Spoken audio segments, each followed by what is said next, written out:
Hello, everyone. Welcome to the birthday edition of the Retro Future Now broadcast. This is a variety stream where we focus on story driven games, but we also talk about mental health and other fun subjects. I want to thank everyone for being here today. We actually made affiliate last stream, so this is our first affiliate stream, and I want to thank everyone who helped support me from the beginning until now.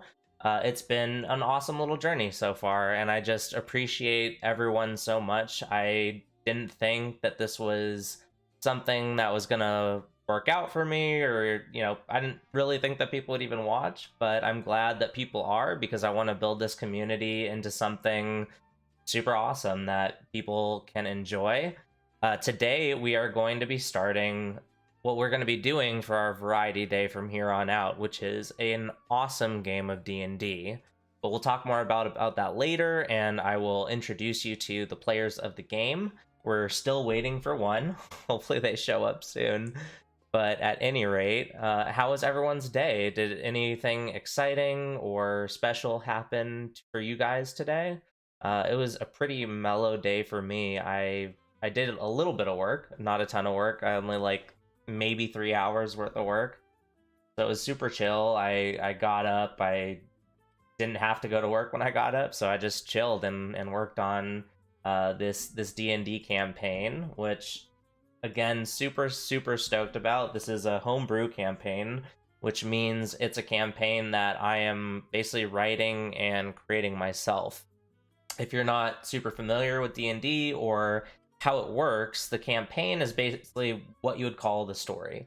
What the players are playing through, the situations that they are reacting to, the big bad evil guy that's trying to get them, etc. What's up, Flexion? How's it going, buddy? Thank you so much for stopping by. I really appreciate it. Thank you for the happy birthday. How's your day been going so far?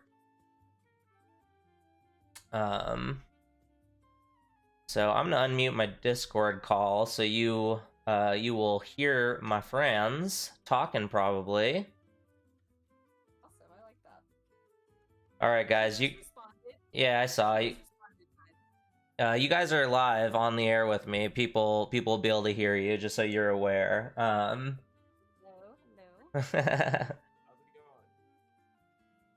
So I guess in the audience, if you could do me a favor, I'm gonna have them talk. Let me know if you can hear them, okay? So guys, go ahead and speak some words. All right. Greetings, it's me, Calvin Demir. It's good to see everybody. Hope you're about to have as much fun as we are. Awesome, dude. Yes. Yeah, it's gonna be so much fun. This is TT. How's everyone doing? I am very excited about today and can't wait to jump into it. Awesome. Nothing yet happened for my buddy today. That's okay. Well, thanks for being here, man. I really appreciate it. There is sound, but they need to be louder. Okay. This is what I was a little worried about. So here's what we're gonna do.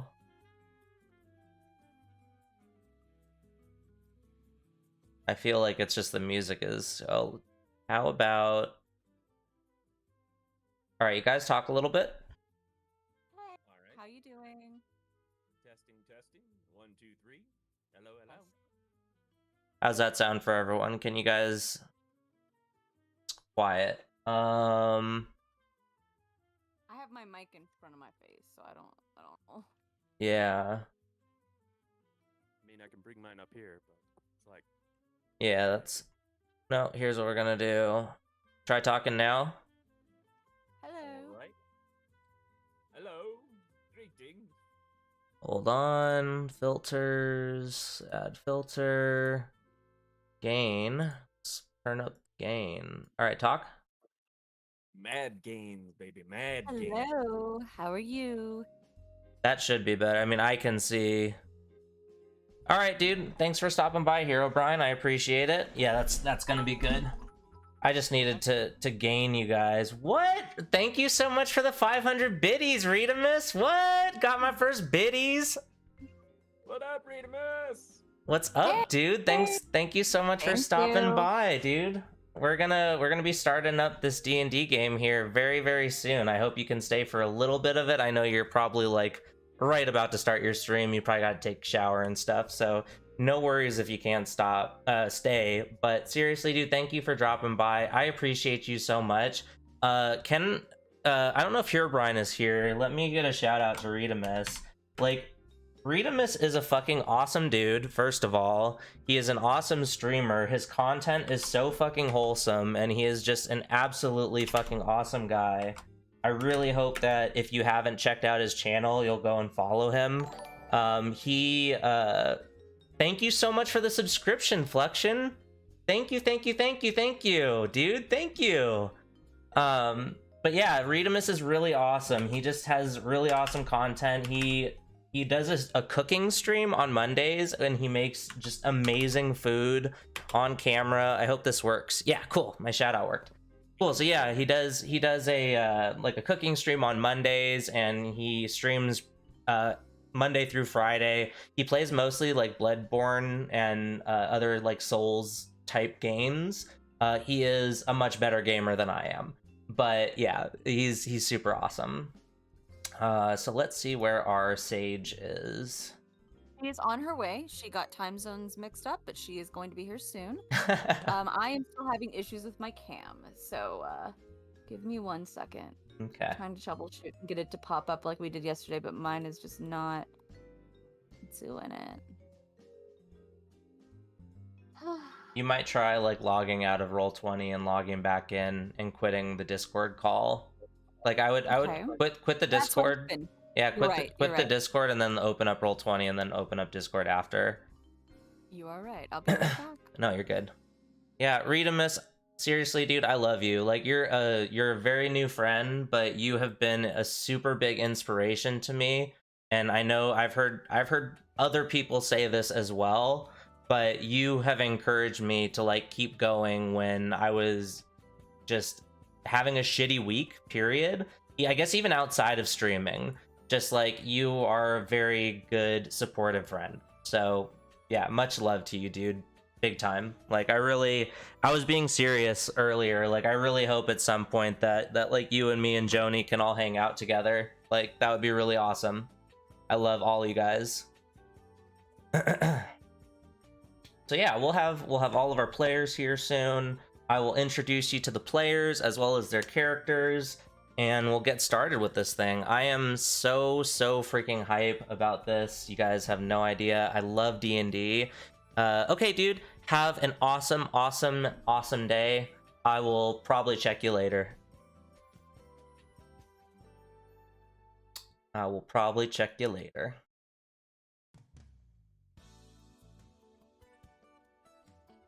Alrighty, so let me get a few more. Need to get my notes up, need to get everything going here. But first, let's look at what the question of the day is. What's the question of the day gonna be? Question of the day. Alright, chat. I don't know if I want to know what... If you could complete one important task this week, what would that be? What would that be? That is the question of the day, chat. That is the question of the day, chat. Probably get my editing done. Yeah? Get some editing done? Hey, buddy. Enough of that. Indy wants to be part of the D&D game, he's telling me, and I said, unfortunately, it's very hard to roll dice if you have dog hands. It's tough to do with dog hands. Let's get this up. How do I want to set up my screen for all of this random business? Alright.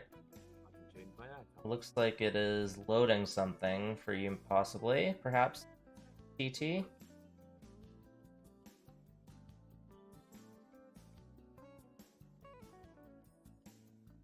Oh, man. It started.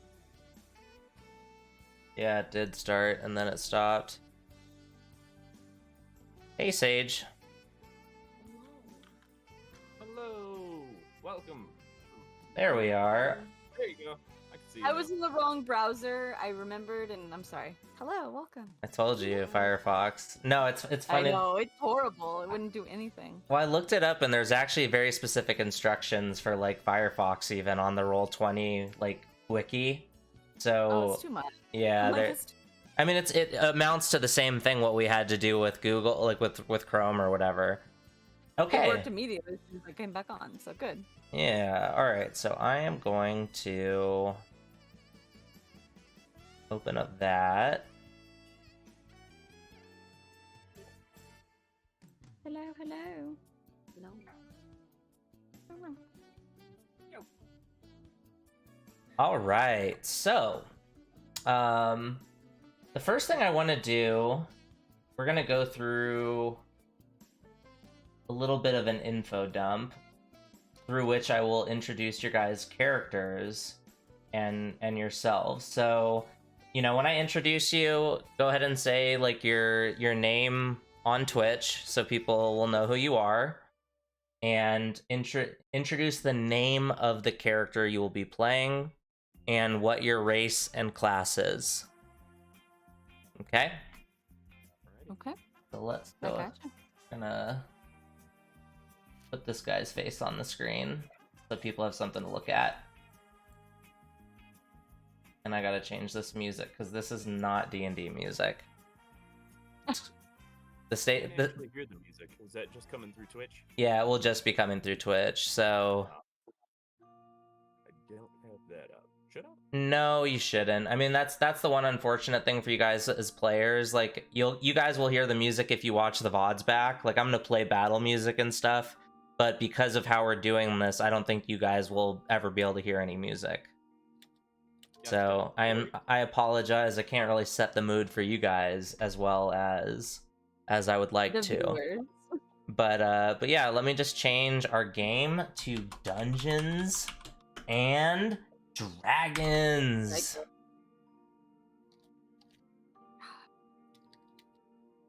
Oh my god, guys, I'm so hyped. All right. I'll get you the link right now, Sage. Give me one moment. Oh, do you need it? Okay. I got it. I was detained by a bugbear and may have gotten the time zones wrong. So I'm doing. Aw. Sure, you showed that No bugbear worries. before. I I appreciate you. I don't know. I don't know if my internet can handle running Twitch, and like your cameras are so funny right now. Hopefully it'll stabilize as we play. I might actually just like stop streaming the music so that isn't doing anything. Hindering it. Yeah.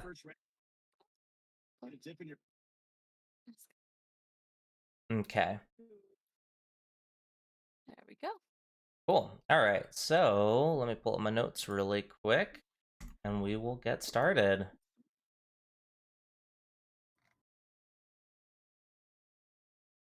I don't want to scare you guys because it won't take as long as maybe you might think, but I want to let you know I've got 14 pages of notes for this session. Oh, yay.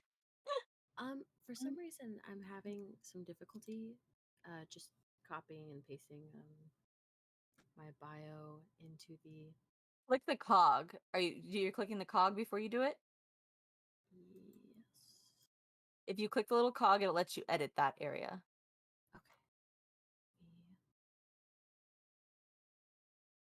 But you'll actually be you'll be reading your bio so in a bit to each other.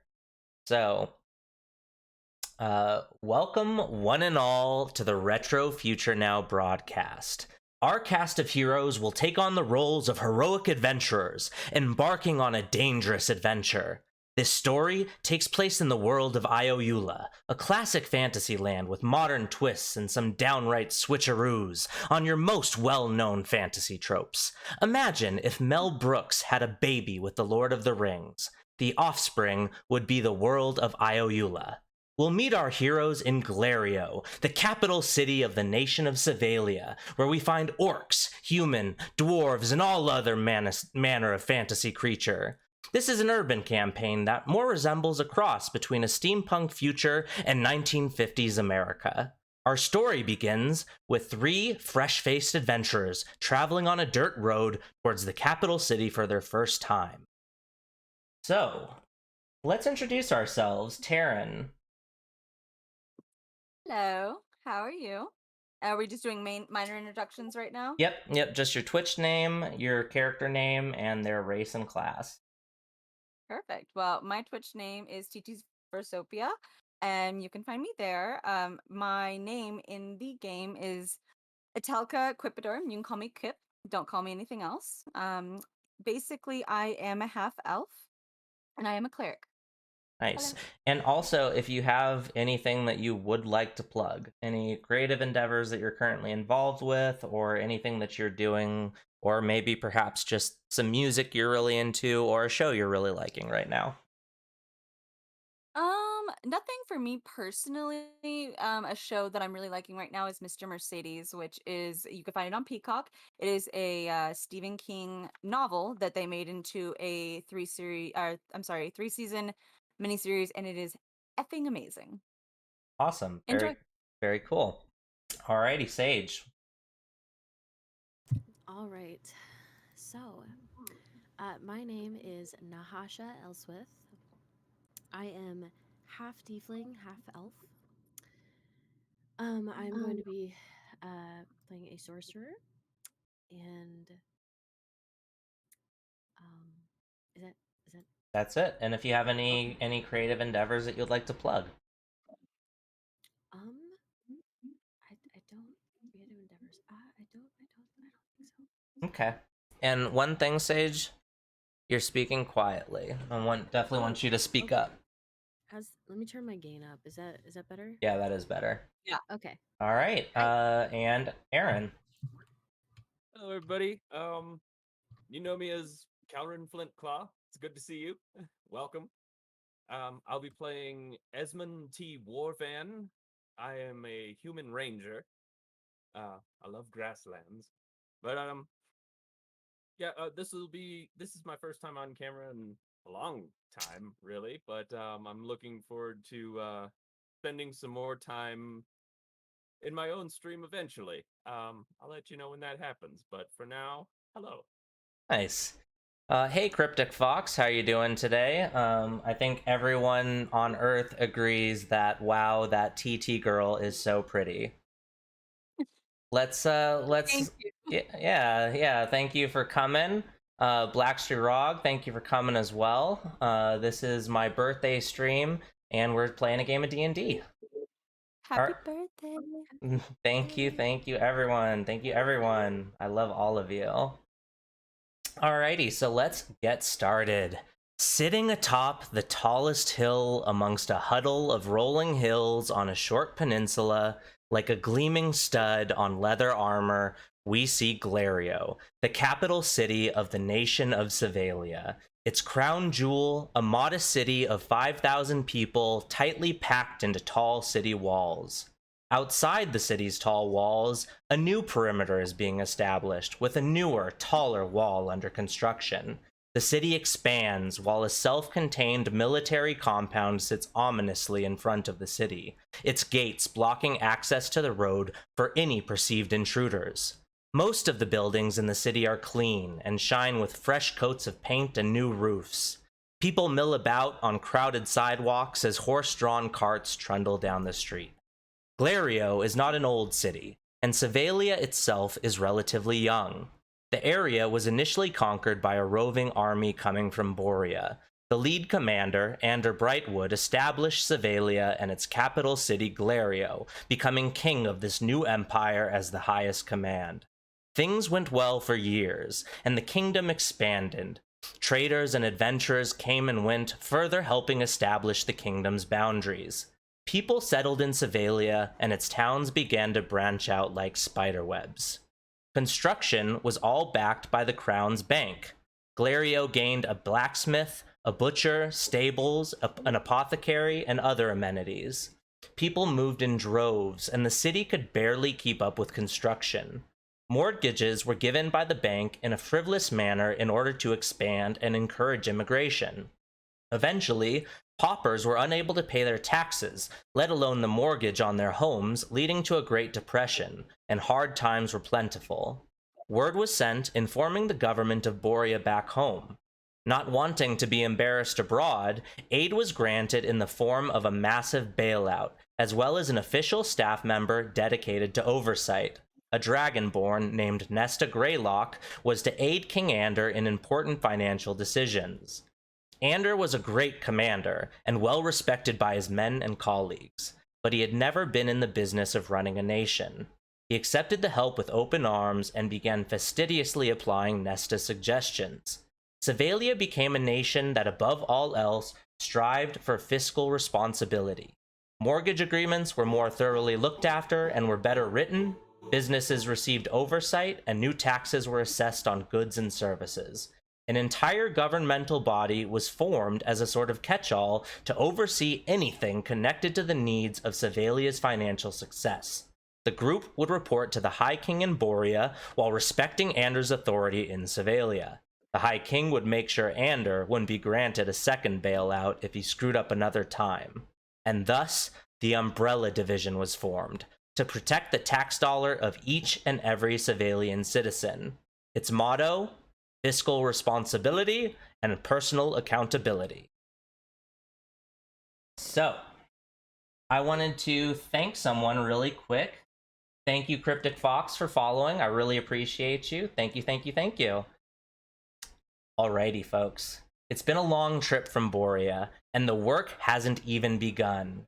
You've 4 10-day of travel behind you, and at dusk, with a light rain falling, you make it to the main sentry gates of the young nation of Sevalia. Tomorrow, you'll be one of the first deputies classes to take residence inside the halls of the Umbrella Division headquarters. You're all nervous, but you trained literally weeks for this. You're confident and sure. You approach the guards at the gate, the mud under your feet squelching with every step. It hasn't stopped raining since you arrived in the port. The guards' silver chainmail sparkles in the mist, and their white tabards are damp. The well-oiled plates of their gauntlets slide smoothly, and their fingers click against each other as they reach for your papers. You hand them over and think back many moons ago as the guards disappear into their station. High King Ilif had ordered a task force to travel from Borea to the new kingdom of Sevalia. In his unique ruling style, he'd decided that one from each of the major 3 would join together to aid the expansion of Borea and the new kingdom. After being selected, you all traveled to meet the High King in the capital of Lemstyre for a briefing.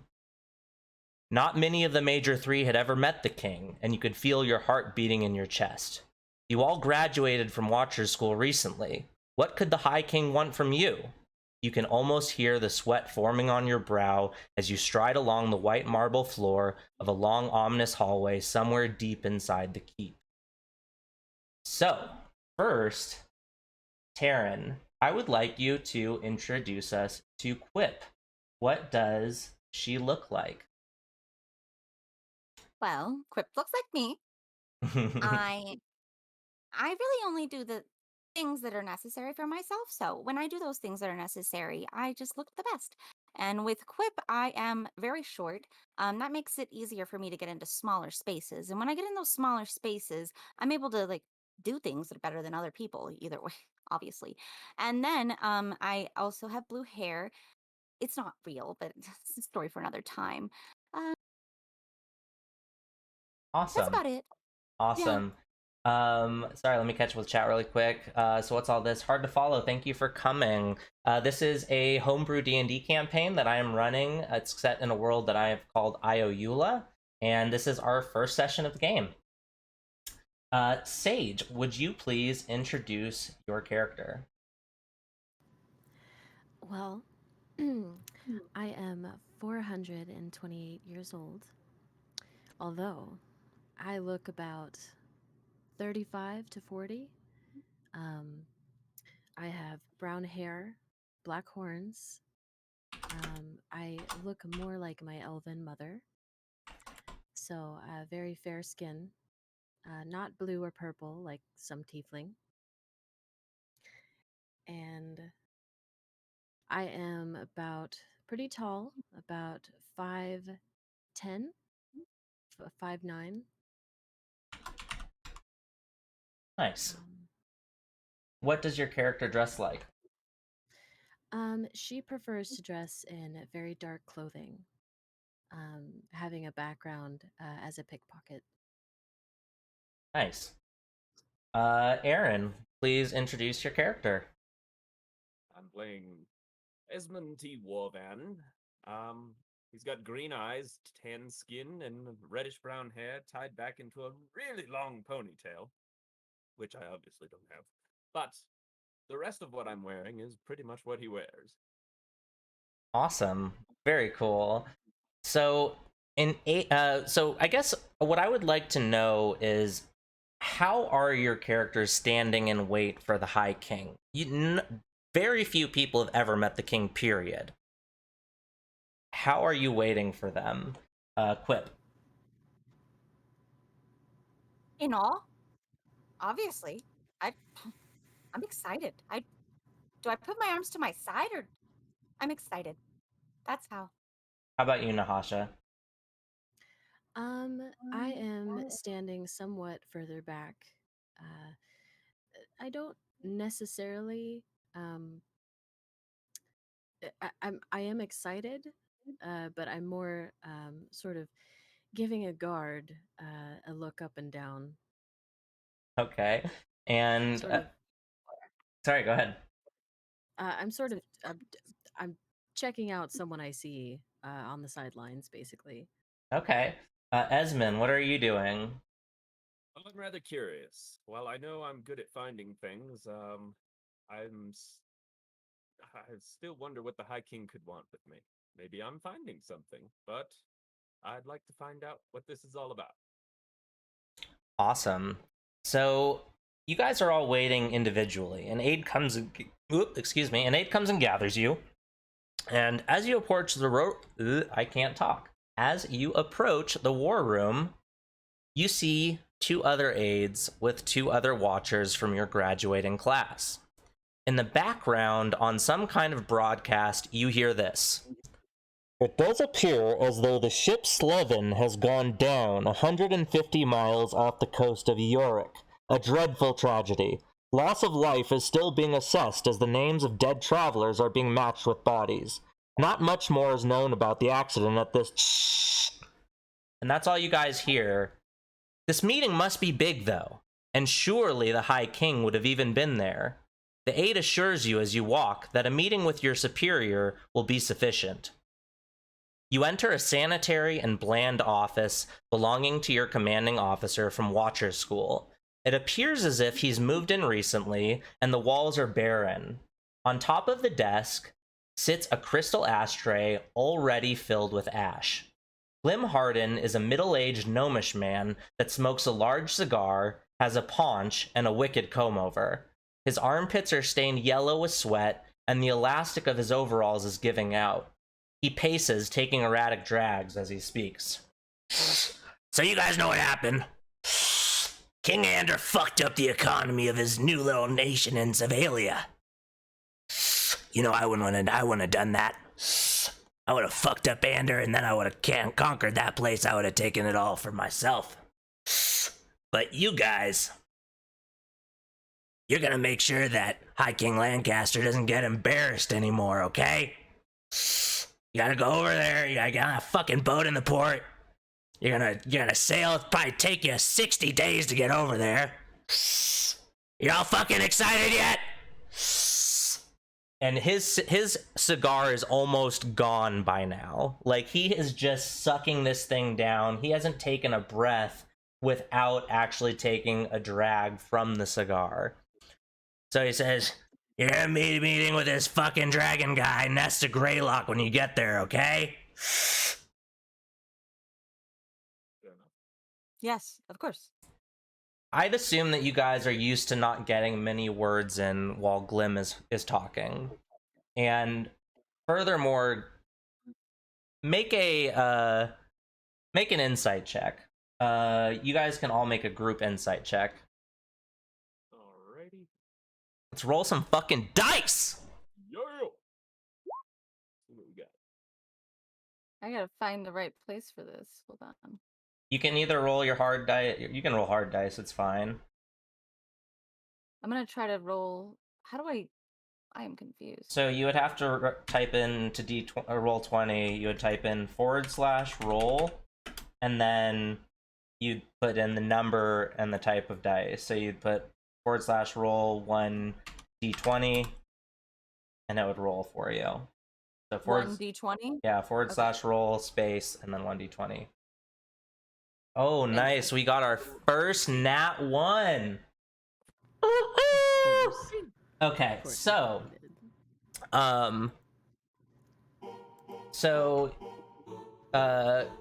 Nahasha, you're pretty sure that Glim is into you. Okay. Also, thank you so much, Blackstayrog, for becoming a Retro Knight. I appreciate you so much. Thank you for the follow. Thank you, Tim. We love you. Uh, thank you. So yeah, do you guys have any questions for Glim?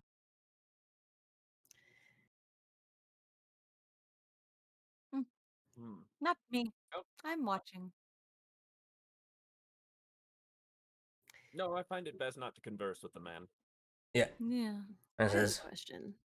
What do you want, Nahasha? I'm tired of you already. Fair enough. Well, there's a tavern down the way. What are you doing later? Look, it seems like you think that there's something going on between you and me. There's nothing going on. I promise. Oof. Now get the hell out of here. Fucking rest up and shit. You're gonna have to get on a fucking boat tomorrow. Oh, very well. That was harsh. And he is in the process of lighting up another stogie. Of course he is.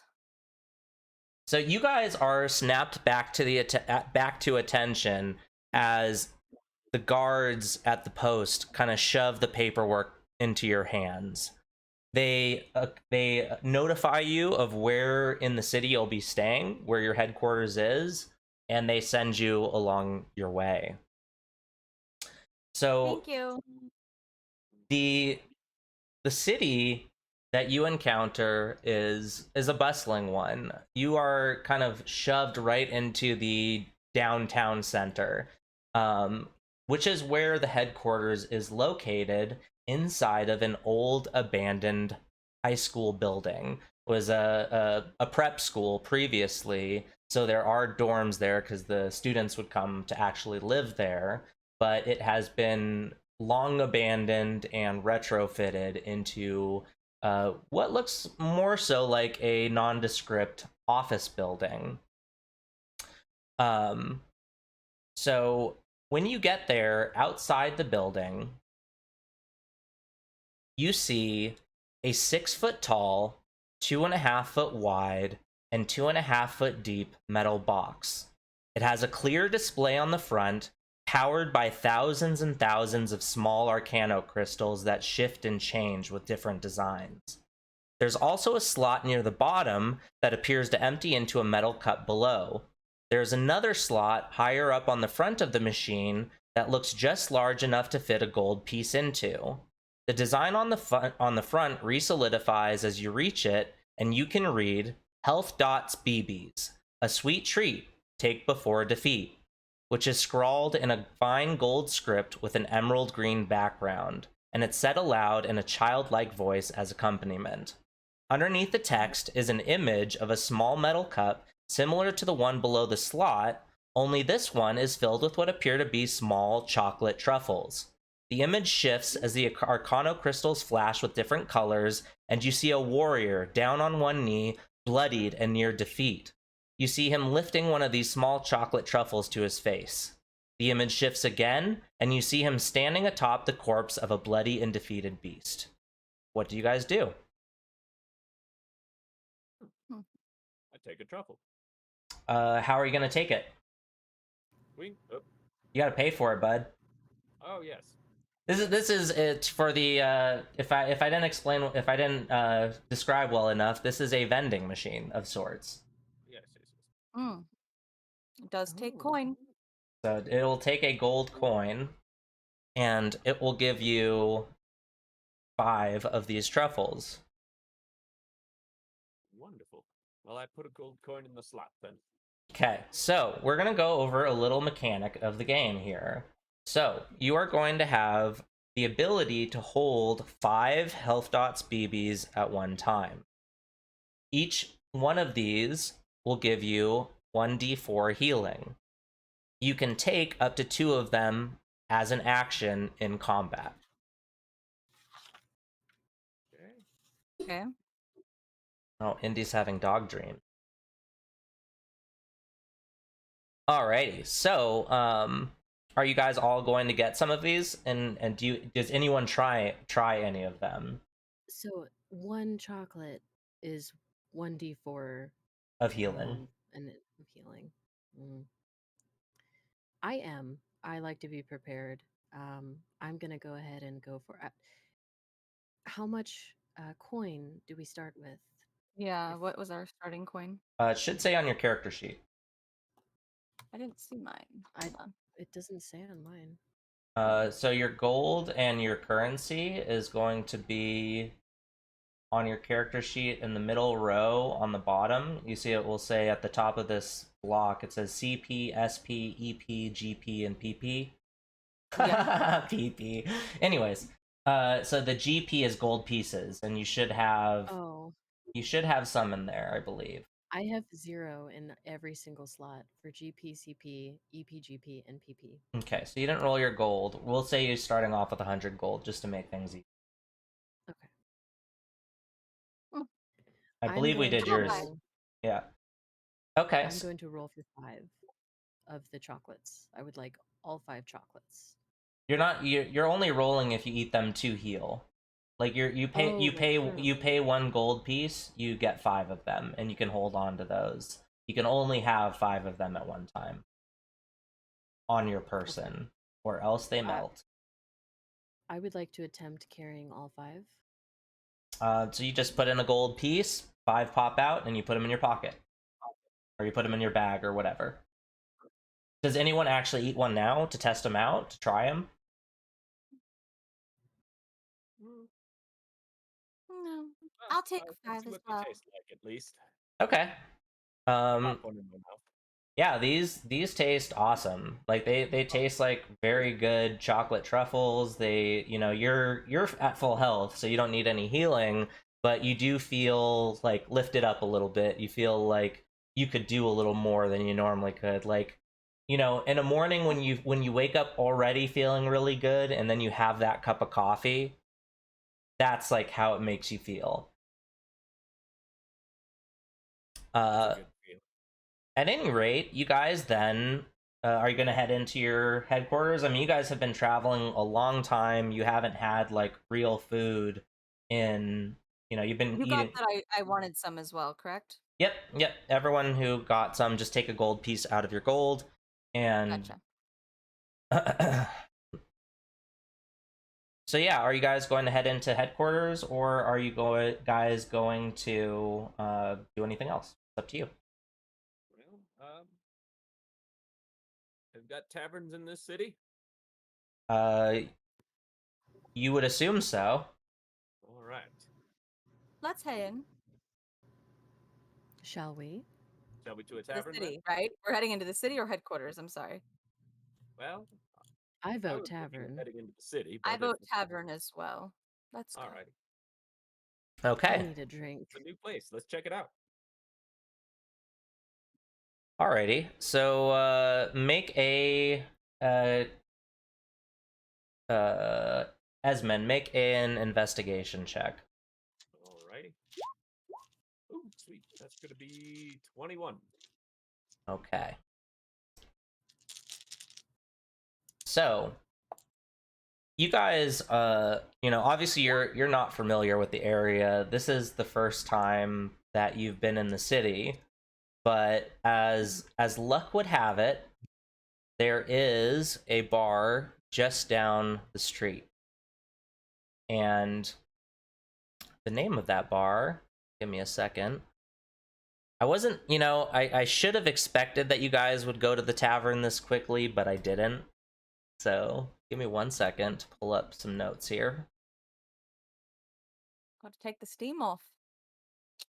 Oh yeah. Well, I would think that you guys would just want to like straight up go to sleep. You guys have been traveling for 40 days on a ship and more on foot afterwards.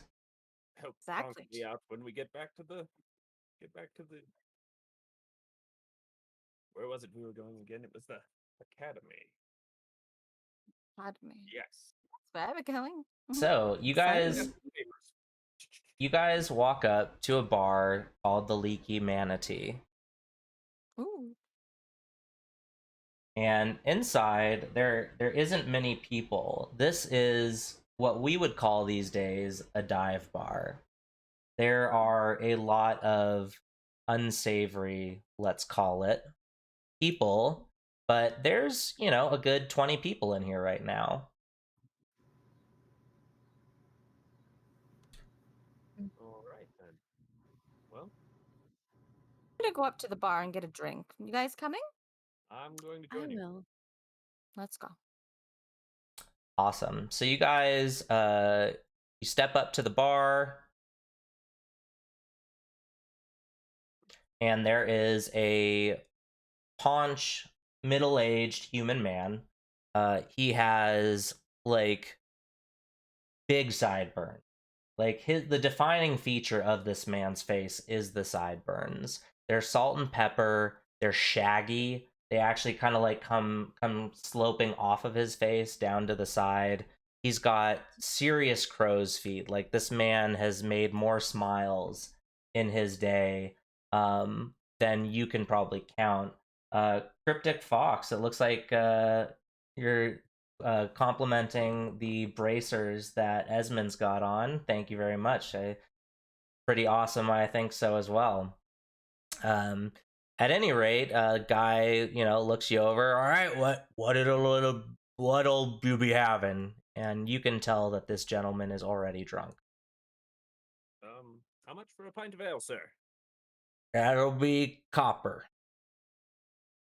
Oh, I see. Can you break a hundo? He looks at you and starts kind of chuckling a little bit. Oh, you're serious? And you make a perception check, Esmond. All right. Ooh, good at these, apparently. Also 21. You feel 40 different eyes piercing into your back after you saying pretty loudly, "Can you break a hundo?" Oh, you find that funny? I found it very funny. So, he doesn't have change for that, realistically. A beer is a couple copper. So, I think gold piece is 100 copper, right? That's why we asked. Yep. So, he looks at you, and again, after looking down at his, like, he's got basically like a tip jar, and that's just the money he uses for like he doesn't have a cash register or anything. He goes, you want to start a tab? Yes. That's a good idea. Yeah. I think that would be best. He says, you guys look thirsty. Indeed, Yeah. we are. All I right. agree. Excellent.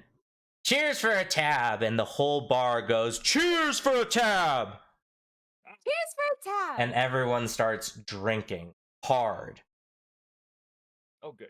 So he turns This is around fun. and he gives you 3 pints of ale.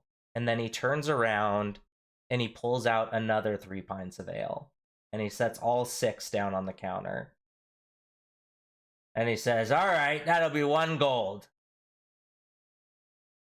And he takes your gold and like holds it closely in his hand and kind of like chuckles. Like this is probably the biggest individual payday from a patron that he's ever had. So he just like runs into the back, slams the door, and you hear him talking excitedly to someone else. Snazius, loving this vibe. Thank you so much. I appreciate that. Thank you for being here. So you guys go, I assume, to sit down and start drinking. Excuse yes. me. Yeah. I'm sorry. Actually, do you think they have watered down wine? Oh my God. Of course you'd want watered down wine. I'm just saying. I spent He just 200 bought us years in a drunken ale. stupor. I don't want to get He just bought completely us ale. intoxicated. Oh Lord. So he didn't give you an opportunity to even say anything to him. So you're asking her if you think they have watered down wine. I would like you to make a perception check. All right. Is it all right if I roll my d20 here? Uh-huh. Or would you prefer me? No, just roll your d20, whatever you prefer. Oh, it didn't hold. I personally will be rolling actual dice. Okay. Which actually reminds me, I should probably get out my dice. Got a 10. All right, so you literally don't see a single wine glass in anyone's hand in this entire place. Oh shoot. This does not strike you as the type of bar where people drink wine. Watered down at that. Well, I don't want to get completely intoxicated. You're going to bed. What are you gonna do? Then Yes, you well, can have one, and I'll have 3. And I'll have 2. So very well. looking around, I guess you guys would now have a time to sit down and perhaps look around at some of the other patrons of the bar. And I'm just going to explain some of the people that you see. So towards the door, kind of hidden in darkness, you didn't see him before as you walked in, there is a giant bouncer who appears to be some type of humanoid hyena. Ooh. You see this, like, just, seemingly very charismatic guy who's really loudly talking. You see a man who appears to be some type of bipedal lizard who is, like, shaking in a corner, holding his arm. You see a human man who looks kind of out of the ordinary in this place. Like, he looks pretty well dressed and stuff to where he probably shouldn't be in a dive bar, but you can tell it looks like he's trying to catch people's eye, trying to catch someone's attention. These are just some of the people in the bar that you see, but there, like I said, there's, like 18 to 20 people in here, and you could certainly, you could chat with them or whatever if you wanted to, or you can drink your drinks, but people are definitely eyeballing you guys in general. I would like to approach the man that looks out of place. Okay. And perhaps attempt stealing a small lock of his hair. Okay.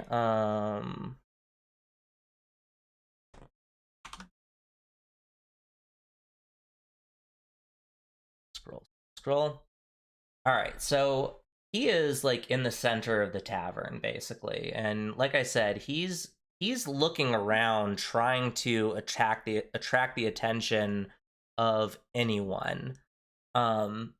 So he's looking around a lot, right? So I would like you to make a stealth check with disadvantage.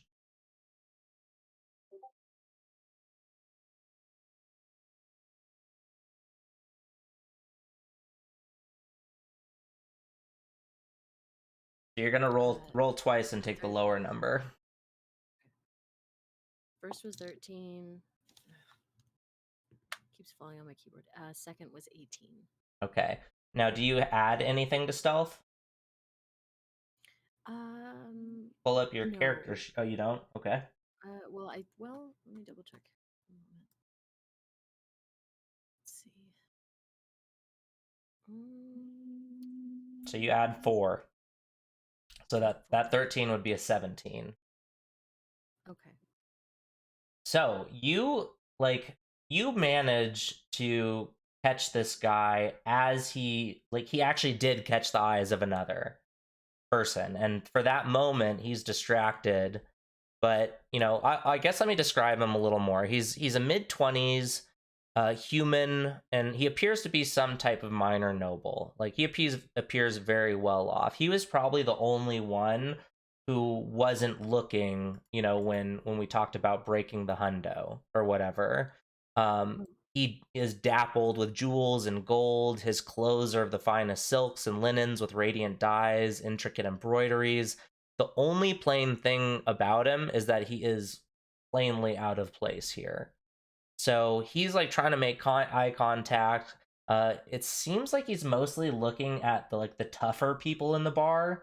Like it like since you've got here, he's been trying to get the bouncers' attention.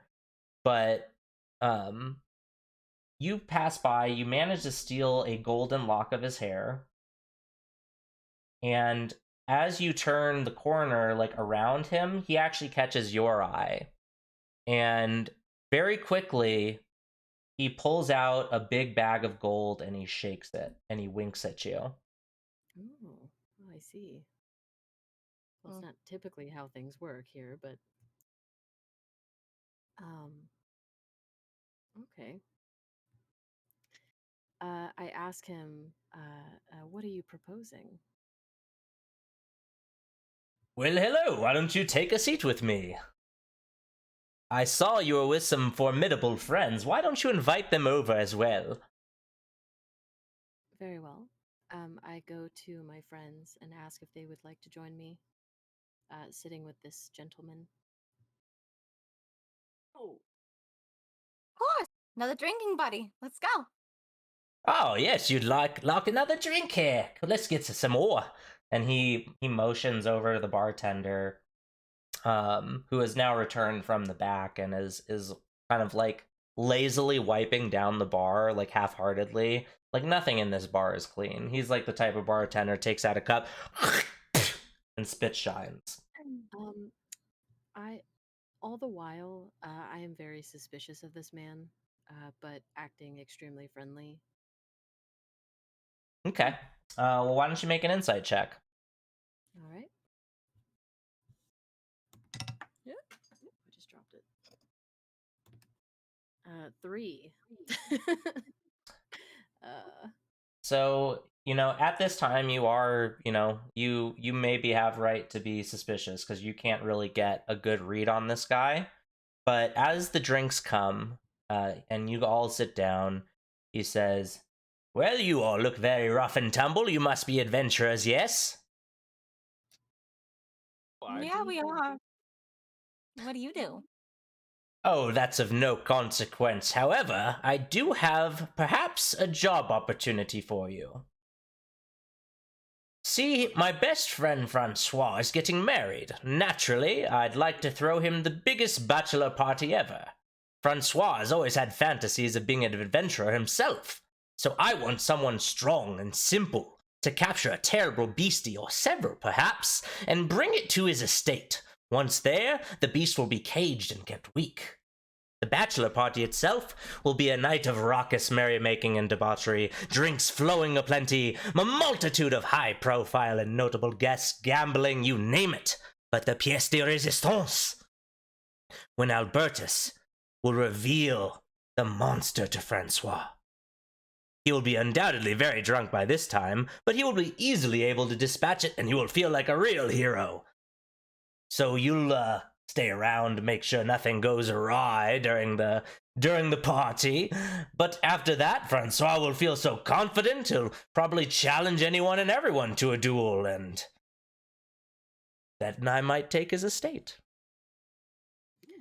What do you guys think? Do you think we should take the My job? minor suspicions are even heightened now simply because of the fact that his clothes may look like he's a noble, but he is not. He's putting up a ruse. I can see it. Why don't you I don't make like an insight check? Okay. That's a 20, correct? Mm-hmm. And if you have an insight skill modifier, you would. 1, and then I would add 6, so I have 7. Okay. So again, you guys are just having trouble reading this guy. I mean, he definitely looks the part, at least. Mhm. But he says, "I don't have too much time to sit and dilly-dally. Will you take this quest upon you, or shall I find another?" It's up to you two. I'm down for anything. I'm suspicious, but Sounds like a good time up front. yeah, we Could could get a give little it a go. hairy, but that would be fun, right? I mean, if it makes any difference, you never heard anything about the estate business. Fair enough. As he leans in closely to you. Breath is stank. It smells really bad. I already could smell it. I hate bad smells. I know you do. Ugh, you We know should how just I feel agree. about bad Let's go do smells. it. Should we just do it? Oh, very well. Never heard anything about the estate business. Deleting that. Exactly. Exactly. Well, I must bid you adieu. And he plops the bag of gold down on the table and he walks out of the bar. How much is in the bag? You would have Count it. you would have Count to it spend now. you would have to spend some time to count it. Are you going to dump it out on the table right then and there? No, Okay. I'm just going to look in the bag and see how much. Esmond, put it away. We'll go count it in a minute. They're gonna see. You don't uh want to flash that sort of thing around. so you Especially around these people.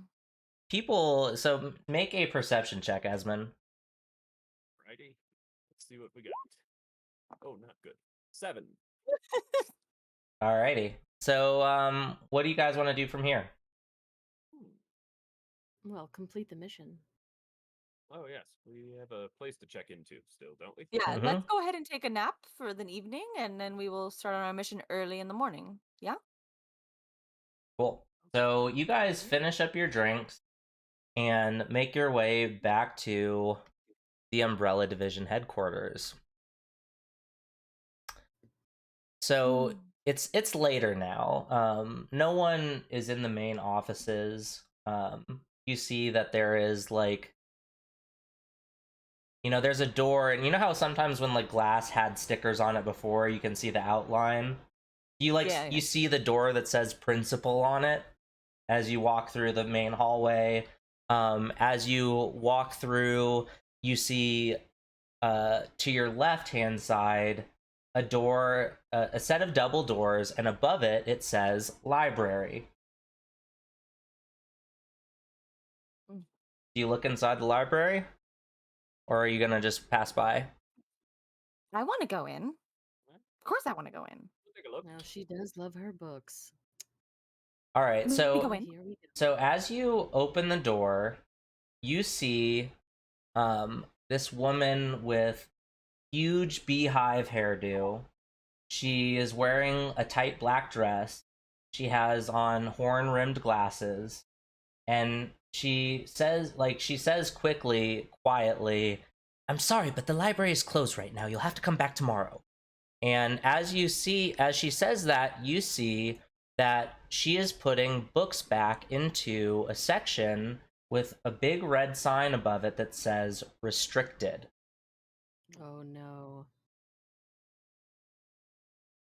Make a perception Oh, check. Esmond. Nice to meet you.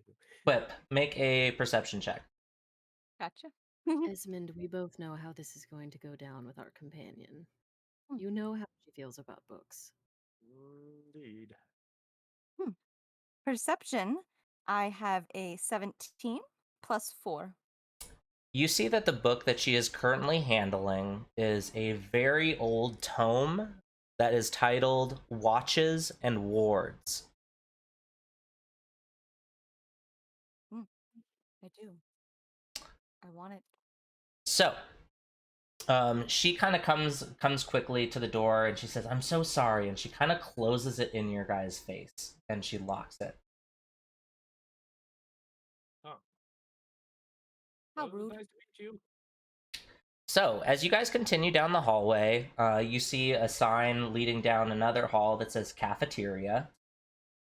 You see a sign going forwards, just a dead in front of you, that says dorms. This looks like I it. expect we're here. The dorms. Okay, so you guys go towards the dorms? Yeah. All right, Dorms so it is. as you approach your dorm, you notice that there is a cork board right across the hall from the doorway. And there's not much on it, like a lot of the stuff has been torn off, is old. But there is one new poster that's been posted recently, big bold font. It says Archery Team Tryouts. Ooh, Interesting. that sounds like fun. I'm more a fan of a dagger myself, but it could be fun. Well, Can I aim it at things? all I've got is this bow, so I mean, Mhm. Might as well put it to use. If we got some Get free some time later, arrows. maybe. So yeah, it gives you kind of a place to go to. There's an archery field close by apparently, and that is where the tryouts are going to be taking place. It appears as though, similar to how some businesses have like a sponsored softball team, it Mhm. appears as though the Umbrella division has a sponsored archery team. Interesting. Wonderful. How proficient. I like it. Oh, Esmond, you must try out. You know how I enjoy a good crowd. I think you'd be really great at it. Sweet. I will give it the old college try then. Yay! Wonderful. And across the hall, taped to your door, there is a note in an envelope. I'll read it. Um, so the handwriting is really bad. I will say that. It looks like, almost as bad as Doctor's handwriting, but it is legible.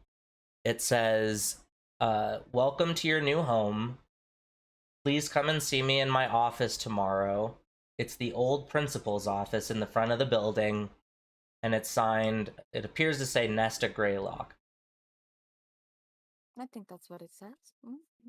No. Uh, Her new Um, patron? Patron. I don't know. I've not met them yet. cool. So, are you guys going to enter your dorm? I I should like to check out my dorm Yeah. just to see where I'll be sleeping and whatnot. Cool. So, doors open. It appears to be a nice little dormitory. It's got uh, a turquoise enamel refrigerator in the kitchen with a matching stove. It's pretty cute. The walls are colored beige, and there are two different rooms, and in each room there are a set of bunk beds. Okay. I In would the like in the living room, sorry, there is a couch that sits across from an a large crystal globe. It is bigger than a school globe. It is probably 32 inches across. And it sits in kind of this golden pedestal that has buttons on the front of it. Ooh, hmm, I might have to play with that later. I should like to sleep away from the globe. As well. Somewhere else. So yeah, this is only in the living room, so there's two separate bedrooms that each have the bunk bed. So you guys can decide which rooms you want, but I would like to know, is there anything that your characters do to make the room theirs? I can go to the left and not really. I mostly just unroll a bedroll on the floor anyway. Feels most comfortable. Awesome. I should like to move the bed where my head would be facing the door. Being cautious and untrusting, um, I just like to be prepared for anything. I would like for you to make a strength check. All right. 13. Alrighty. So it is a big heavy bed. You're certainly able with some doing to move it. Um, are you in your own room, or who's sharing a room? I guess I should ask. I believe. I'll Well, share with anyone. all right. Then we will share. Okay. So I can help. I was gonna say, Quip, you see like Nahasha just like struggling with this bed. You're like, I don't know if you're reading a book or what you're doing, but Nahasha is like, she's like moving it an inch every time she tries. Yeah. I was busy, but I can help her. Ugh, mahogany. Gotcha. It's so heavy, you know. What side do you want me on? Oh, just take the back. Okay. Thank you for the help. No problem. Nice. So you guys managed to switch your bed situation. and I would say that it's late, and you guys have drank in quite a bit by this time. So, is there anything that you guys wanted to do otherwise before you guys go to bed? Ooh, count that money. Alrighty. Yes. It appears as though there is 60 gold pieces Okay. Not bad. in that bag. Split it up, 20 apiece.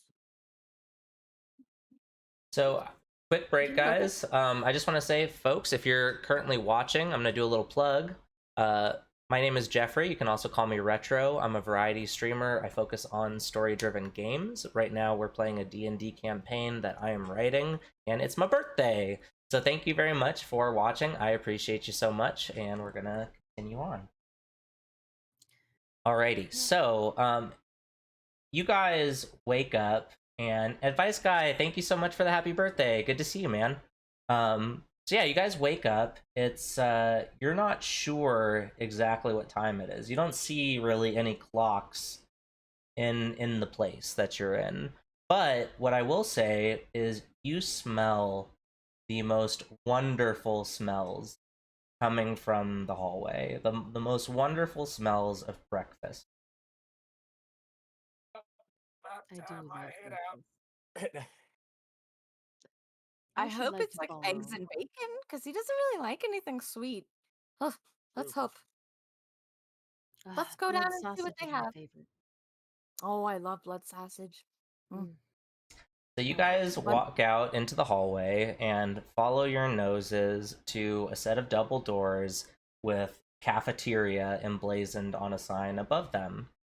And as you enter, you see the classic buffet style, cafeteria like you would see in a high school, but off to the side, you see a golden booth, like a circular booth, and inside of it, there is a old looking but very tiny fairy woman. And there's a big sign hanging above the booth that says Batilda, the Fried Conjurer. Behind the buffet, you see a woman of some years, a human woman, wearing a hairnet and a blue cotton dress with a apron over it tied in the back, and she appears to be stirring like a big piping hot pot of green chili. Ooh. That sounds good. So what do you guys do? I start making my way toward the buffet and the chili. All right, Yeah. cool. So you step up, and the woman says, "Hello, I'm Doreen. Nice to meet you." Hello, Doreen. Esmond T. Warfan. It's nice to meet you. You see that she's smoking a cigarette. Mm. She says, "What would you like?" Eggs, bacon, ham, sausage, green chili. So you see that she pulls out a plate, and as she pulls off the lid, you don't see anything in the bin. Like, you see the bin that floats in the steaming water, there's nothing there. She scoops the spoon in, and as soon as she takes the spoon out from the lid level of the thing, eggs appear. She puts her Ooh. spoon in the next one, pulls it out, bacon. And she's just going through, and there's like nothing there. You do see her, there's like this big pot cooking of green chili behind. But she pulls the green chili out of another one of these like empty carafes that as soon as she pulls out the spoon, there's green chili on it. So she gives you this big heaping pile of food, and she says, "All right, enjoy, be good." Well, thank you. Now, is magically engineered food something that we're used to? You haven't seen anything quite like this before. Okay, Especially because she's human. interesting. Interesting. She says, and she calls out to you guys from behind the buffet. She says, "Are you eating, or are you going to the other one?" Actually, I should like some blood sausage, please, if you have it. And she pulls out a small plate and then a big plate, and she kind of like puts them both towards you. Like, how much do you want? Just Get 2, extra. please. Get extra. Yeah. Oh, very Thanks. well. 4 then. Thank you. So she goes and she puts 4 blood sausages onto your plate, and she hands them over to you. And as you guys make a perception check, Quip.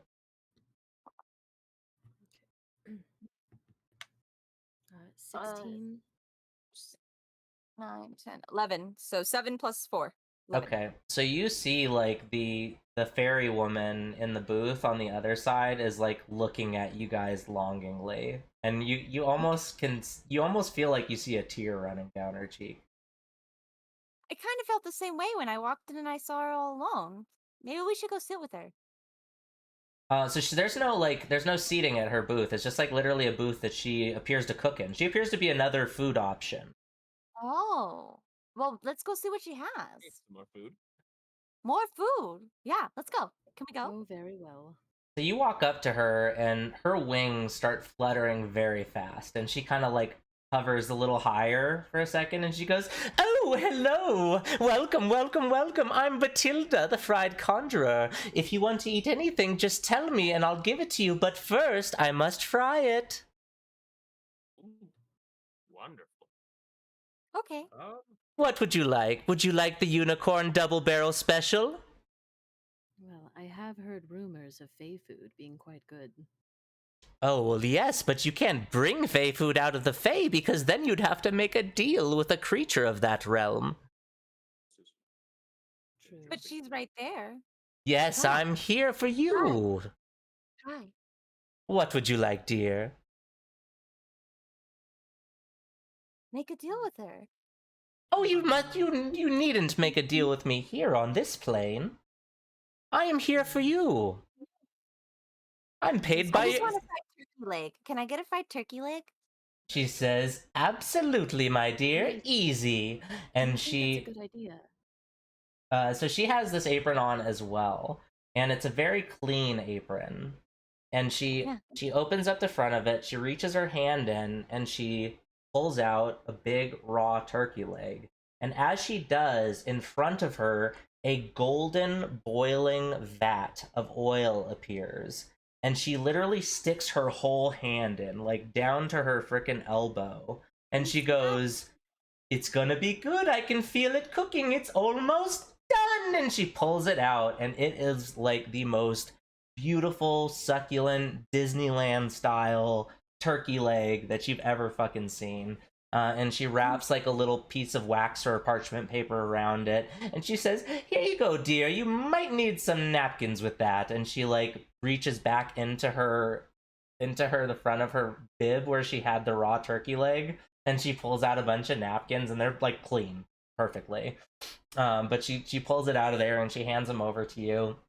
And she goes, "Here you are, dear. Would anyone else like anything else?" Bowl of rice, fried up, of course. "Oh, yes, of course." And she reaches into her bib and she pulls out a bowl of rice, and she literally throws the bowl and the rice into the boiling vat, and then she uses one of those like frying like it's like kind of a basket on a handle you use to take, things out of fry oil, and she takes the whole bowl out. The bowl is like golden brown, and she leans in close to you over the vat of boiling liquid, and she hands you the bowl and she says, "Feel free to eat the bowl." Well, thank Esmond, do you think this is a good idea? I'm not sure. Experiment. We appreciate I'm- this so much. you. What do we owe you? Nothing. You do work for the Umbrella Division, yes? Yes, yes. Oh, well, then you're doing all you must. Okay. Well, we appreciate it so much, and I hope you have a great day. Cool. So,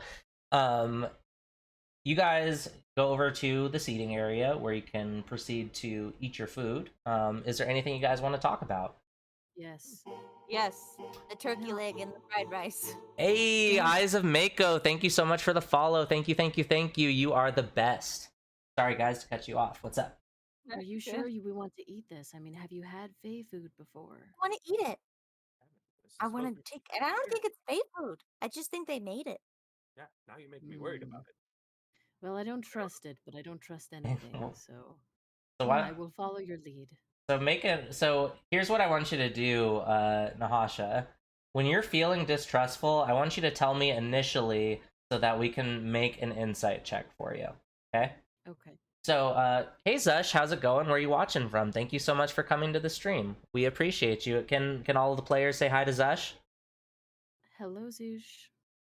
Zoosh, Josh, Zooshiru. Zush, yeah, we're not sure how you if you want to tell us exactly how to say that, but hey, how's it going? Yeah, so make an insight check for me, I rolled Nahasha. 13. All right. So this woman is a fey creature who is a cook in the real world. There's nothing to fear from her. I mean, this is your workplace. You know, you trained for weeks and you went on a 40-day voyage on a vessel to come here to work for these people. So, I would say that you would probably trust the food. Very well. I follow your lead. I mean, you literally just trusted chocolates from a vending machine. I will say that. Can we eat the I turkey leg haven't now? eaten any. But anyways, so yeah, so I would say that like I don't know if you want to reassert what you said or not, but at any rate, you don't have anything to fear. I will just tell you straight up. This is good food from a good woman who it just happens to be a fairy. Okay. Like Fae, I'm like a little Fae, shocked. Fae I rules. apologize. No, you're fine. I mean, and that's your character, but Fae rules only apply in the Feywild. Yeah. You know, you're not in the Feywild. She's more bound to the rules of your world than you are bound to the rules of her world. She's there. I get you. Okay. So yeah, so the food is amazing. Like all the food is good. It is super fresh. You're not sure what type of magics are going on in order to create it or how it's cooked, but it is all fantastic and it fills you up. And honestly, it's the best food that you guys have had in over a month, you know? So this is very good stuff. And your next objective really would just be to go and meet up with Nesta in his office. You guys ready? I'm all set. I'm stuffed. I couldn't eat another bite if I tried. Delicious. Well, you'll And have to get up. Let's go.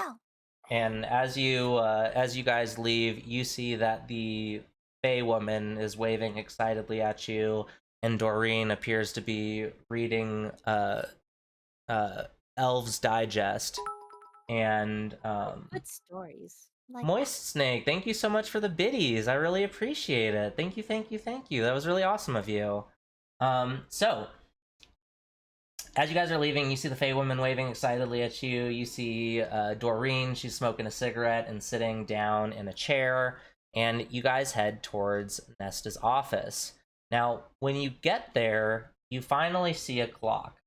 And you see that it is 11:30 a.m. And there is no one in Nesta's office, but there is another similar note taped to the door, written in the same kind of scrawling handwriting. It says, "Hello, new members of the Umbrella Division. Your official onboarding will take place tomorrow, but your first assignment is in need of your attention today. Lady Kevingstead has a manor in the Gilded Daffodil neighborhood. There will need to be an automated transport waiting for you outside, so just press the button by the front door when you leave HQ. You need to be there by 2. Be sure to give yourself at least 30 minutes for travel. Give the attached scroll to the guardhouse outside the lady's manor." And attached to the note is a scroll tied by a golden ribbon and sealed with a wax seal depicting an open umbrella crossed by 2 that are closed. All right. Okay. All right. So, I and know we with all- that, I'm so sorry guys, but I really got to take a pee break. I drank like a whole smoothie right before we started. Take a break. So I yeah, agree. so I gotta pee too. so everyone, we're going to take a quick Thank you so much long? for the biddies, Moisture Snake. I appreciate you. Thank you so much. I'm glad you're having a good time watching. Thank you for coming. We're gonna take a quick intermission. If you need to get up, stretch, take some cups out of your room, clean up a little bit, pet your dog or cat, whatever you gotta do, do that now, and we will return shortly. All right, see you in a minute.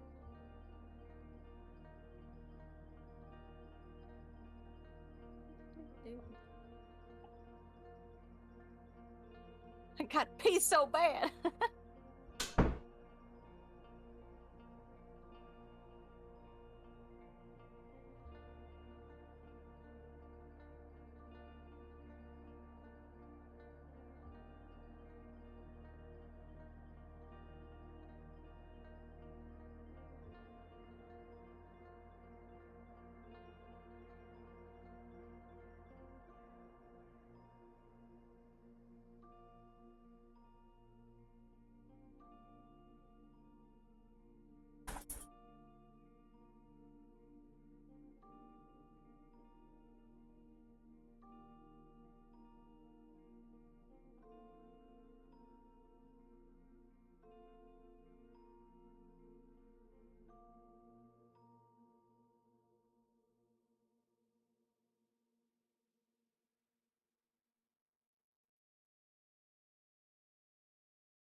Hey guys, I'm back. Players are still taking their break, which is totally cool because I wanted to take a second to say thank you so much to everyone who's on stream tonight. This is like legit the most viewers I've ever had at any given time on any stream, and it's my birthday and it feels really good, and I'm so excited to be playing D&D again. Like, all of this is so awesome. I love it. And thank you so much for the follow. I appreciate it. Everyone that has followed. Thank you, Priest, for the happy birthday. I appreciate it. What's up, Anthony? Hey, what's up, Ant? How are you doing? I didn't see that you were here. Are all the first badges gone already? I think so. I think that all of the first badges are gone already. Yeah, Vice Guy. No, it's because of all you guys. Like, that's why I'm having such a good birthday, is because of all of you guys. Oh, look at the cat. The cat is gonna play for Taryn. The cat sat in her chair. Can you hear me, Sage? Yes, I can. Okay, cool. Hey. Hey. Yeah, this has been so fun so far. I hope everyone else is having fun as well. I am. I'm gonna DM you.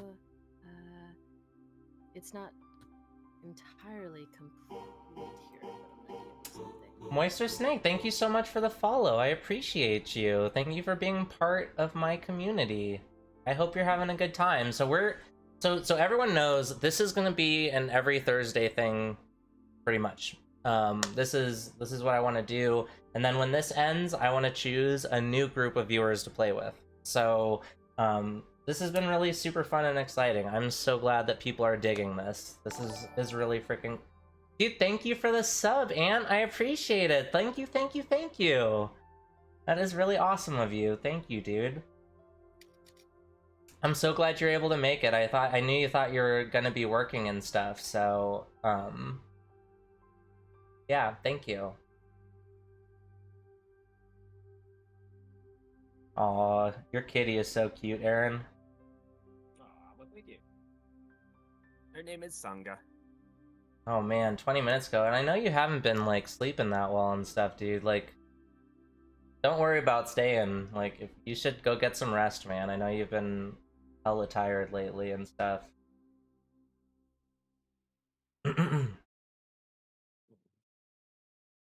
So I know I said I was getting mugged by a bugbear, Mm-hmm. but I was definitely over napping just a bit Like, around nap 6 is p.m. my time. nap is trap. It is. You can't. It really is. That's huh. What's the first badge? Because I thought that I thought there was only one of those for the first subscriber, and Advice Guy was definitely my first sub. Oh, it's first 10. Okay, awesome. Yeah, hell yeah, dude. Yay! Hello, Andy. My dog is being very sweet. He's just sitting right next to me with his little face on the ground. So, just so everyone knows, if you're new and you're watching, my name is Retro. You can also call me Jeffrey. I'm a variety streamer. I focus on story-driven games. Main game we're playing right now is Final Fantasy X, but every Thursday we're going to do a D&D stream. And I do pop-up streams randomly for other things like dog training and random stuff. So thank you so much for watching. If you're having a good time, please drop me a follow. It really helps the channel grow, doesn't cost you anything, and it lets you know when I go live next. You have the power, exactly. Hell yeah, dude. Alright, so are we all good to keep on going? Awesome. I'm Awesome. prepared. Awesome. So, you can go now to meet with Lady Kevingstead. You were told you had to be there by 2, but you could certainly go now. It would appear as though Nesta didn't know when you guys were going to get up, so he just wanted to make sure that you had some kind of time frame. But if you wanted to do something else, you could also do something else. and my buddy Ann says, listen, I'm living for the blue hair. What were you gonna say, Sage? Being overly cautious, I should prefer to leave a bit early to Okay. make sure that we get there by 2 o'clock. I'm ready to go now. I mean, I'm excited to delve into the work. All right, cool. So you guys head outside, and just like Nesta stated, there is a button, and above it has a little symbol. It looks like a cart, like a horse-drawn cart, but there's no horses and no rider. It's just the cart, and then below it there's a little button. So you click that, and as you guys walk outside, you wait for a moment, but you can hear then a carriage kind of approaching. And as you look over, it appears as though there is like an automated carriage driving towards you guys. And when it gets there, it appears to have some type of engine in the back that is powered by these glowing, like, electrically charged purple crystals. So do you guys get on?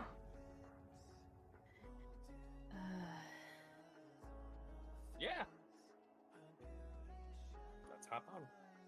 Cool. Alright, very well. So you guys get on, and after you guys all sit down, like a second goes by, and then the cart lurches forward. And this gives you a small tour of the area surrounding the HQ. But ultimately, you all do arrive at the Gilded Daffodil. It is a high-end neighborhood near the main keep. Its golden fences gleam in the mid-afternoon light. Manor houses can be seen in neat rows with manicured front yards behind the guard post, which blocks access to solicitors and the less fortunate. As the rows of homes go further back, the houses grow larger and farther apart, generating a weird sense of perspective. The homes are made out of white stone with bleached wood and dark gray roofs. Nahasha, make a perception check. Alright, let's see. Oh no. 1. Alrighty, this looks like, to you, like, this looks like things you've just seen in pictures. Like, you wouldn't imagine that something like this really existed in real life. It's like I mean, we're talking kind of equivalent to like Stepford Wives material, where just like all the houses are pretty much the same, but as they go farther away from you, they just get huger and huger, but they still pretty much look the same except for the yards and things like that. But the guards stand at the entry gate, and one comes out as your cart approaches, and he says, "Hey, hello, how are you? How can I help?" Hello. We have this scroll for you. All right, so he takes the scroll, goes back into the guard post. You see him open it up, kind of like looking it over. He nods his head, and you see him pick up a small, round, flat stone that he then speaks into, and the gate opens, and it admits you into the Gilded Daffodil neighborhood. Now, you all travel to the far end of the Gilded Daffodil. You come to another gate in front of a huge mansion. It's got sprawling lawns, hedges cut into interesting shapes, tall, mature trees, and a personal guard wearing soft pink tabards with a logo on them you can't quite make out at this distance. The gate in the front of the manor, which is at least 15 feet tall, and has a large K worked into the intricate lattice in the center. What do you guys do?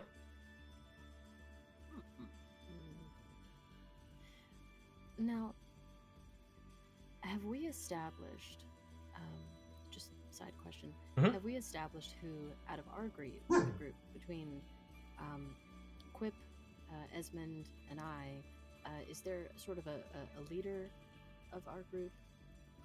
That's for you guys to decide.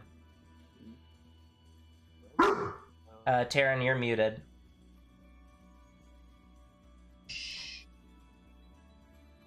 Dog's barking, Taryn's muted. Oh my god. Sorry, I have a really bad storm going on. I had to mute you guys so I can go do stuff. Anyway, I vote Esmond. I vote Esmond. All right then. Who is the charisma build in your group?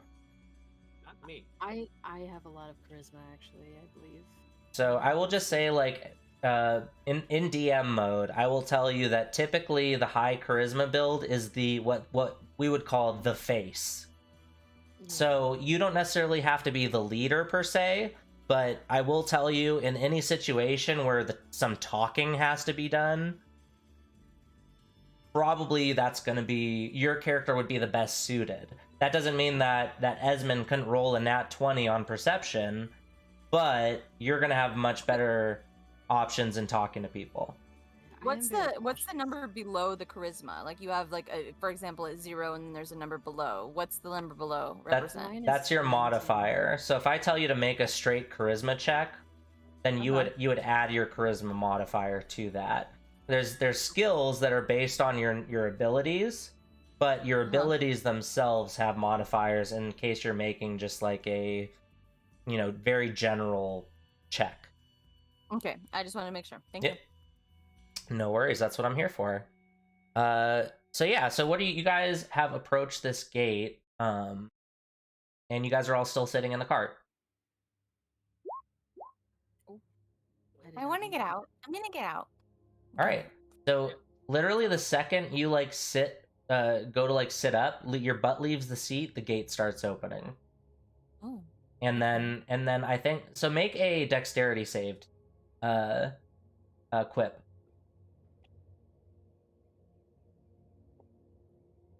Okay, so 7 plus 0, so 7.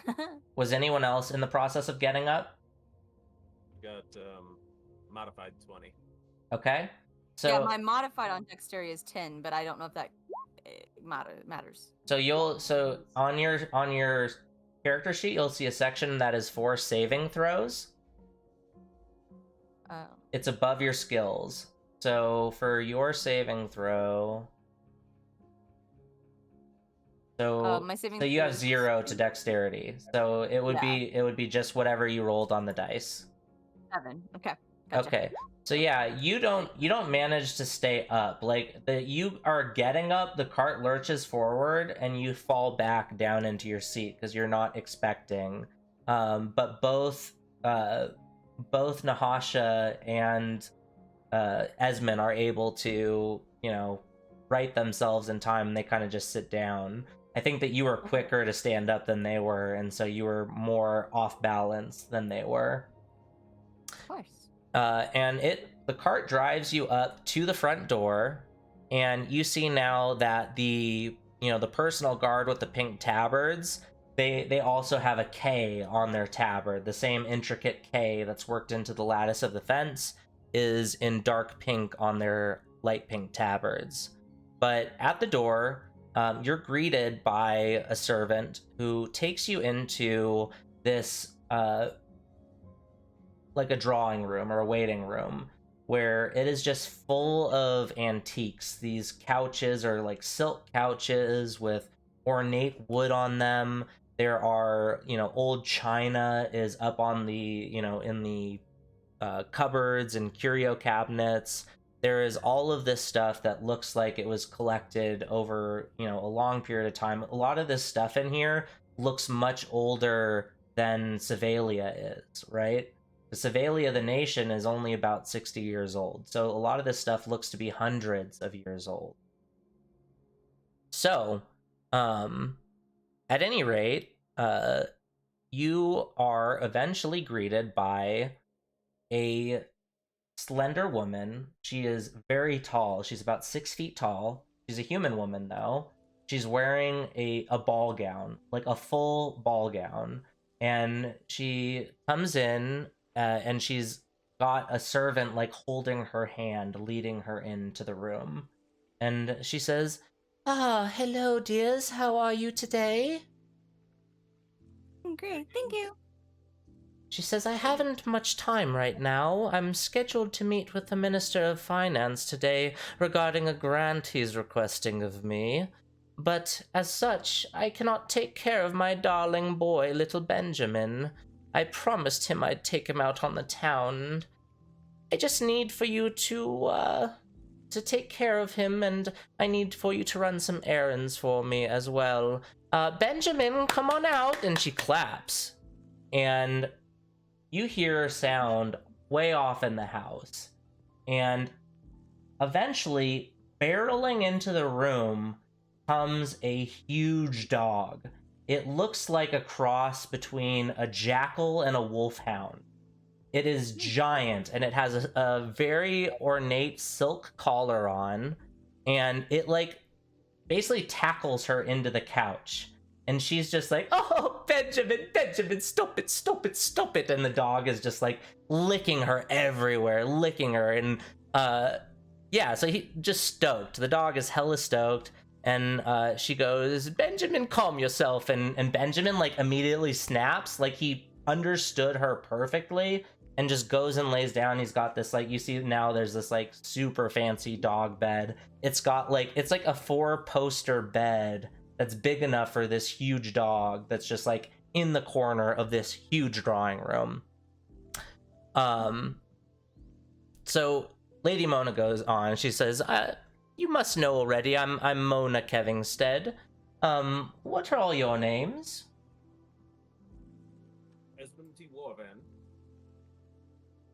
Nahasha. I'm Metallica Clipidor. Pleased to make your acquaintance.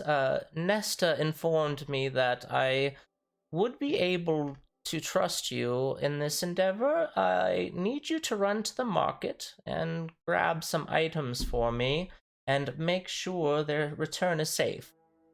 As well as take Benjamin with you and make sure he gets a good walk.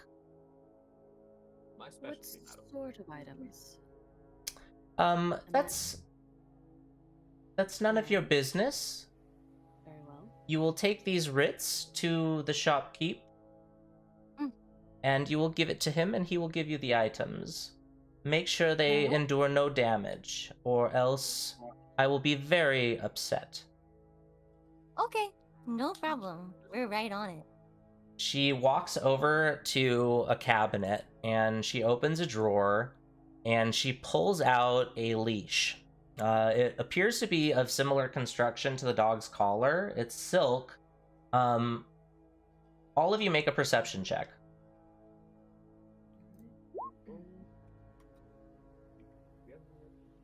Okay. 12. 23. Or 19 plus my perception, so 23. Nahasha rolling ones everywhere. Well, hang on. I didn't add my perception, so 1 second. There. Okay. So, Quip, you can see, like, very faintly on this leash, you can see runes glowing. It's almost imperceptible, but they're there. So she pulls out this special leash, and she hands it over to you, and she says, "Whatever you do, under any circumstance, don't ever let go of this leash while Benjamin is attached to it. Do you understand me?" Understood. Mm-hmm. Understood. Good. Now off with you. I've got important things to attend to. Thank you. Have a great day. All right, so she goes and puts the leash on Benjamin, and she walks him over to you guys, and she just, like, she hands over the leash, but she drops it before anyone actually has a chance to get it, and turns and takes the servant's hand and walks out of the drawing room. I grab the leash. And as soon as you pick up that leash, Benjamin is tugging you towards the door. Make a strength saving throw. Oh boy. Alrighty. Oh man, that's gonna be a 5. So he literally pulls you forward, and you smash face on the marble floor of the drawing room, and you take 4 damage. Oof. And the dog is now dragging you through the house. I can go with the damn leash. Oh, you let go of the leash? No. Okay. All right. So you don't let go of the leash, but Benjamin drags you to the front door, and he stops. My buddy Ant said R.I.P. So I will handle animal check instead. not in this case. So you get to the front door, and then as you get there, like, you're on the floor still, and Benjamin just starts licking your face, like, everywhere. Just like he's got a captive audience, and he is licking you to death. And so do you guys follow him out? You guys see your adventuring buddy just get pulled to his face and dragged through the house. Running after him. I want to tell him that there are runes on his leash. There's a reason he's leading us to something, from my view. All right, so you walk up to Esmond, kind of riding himself with this dog, just like attacking his face with licks. Mm-hmm. And what do you say to him directly? Did you even see them? Did you see them on the leash? See the what? There's runes. They're showing through on the leash. Every single time he wants to move and he's still, they show through. Where are they at? They're on the leash. As they go through, they glow. They're all along the leash. I could saw no double it up. runes. So They're there. Nahasha, why don't you make an Arcana check? Alright. Why am I struggling here? It's going to be under your skills, which is in the block underneath saving throws. Like the second from the left. Why am I blind? Oh shit, I didn't mean to do that. I just clicked it to see, sorry. I was going to say, I feel like that she has a higher Arcana modifier than that. Alright, we're on the struggle bus right now. All the way on the I am- left side, like the second to the left column, it'll be like the second to the bottom, like, box that you see. Yeah, it's right next to your, like, strength, dexterity, constitution, intelligence, all that. So the second row of boxes, the 1, 2, 3, fourth one down. Perfect. Oh yeah, she does. Yep, so you legit rolled a nat 20. So, with that nat 20, woo, I love nat 20s. Okay, so, the leash itself is enchanted. It is enchanted to prevent something that is attached to it from blinking. Hmm. And because you rolled that nat 20, because you rolled that nat 20, blink is so I will tell you what the spell blink does. With that nat 20, you essentially know what the spell blink does, and therefore you know what this leash is intended to stop, okay? So this is the spell. Roll a d20 at the end of each of your turns for the duration of a spell. On a roll of 11 or higher, you vanish from your current plane of existence and appear in the ethereal plane.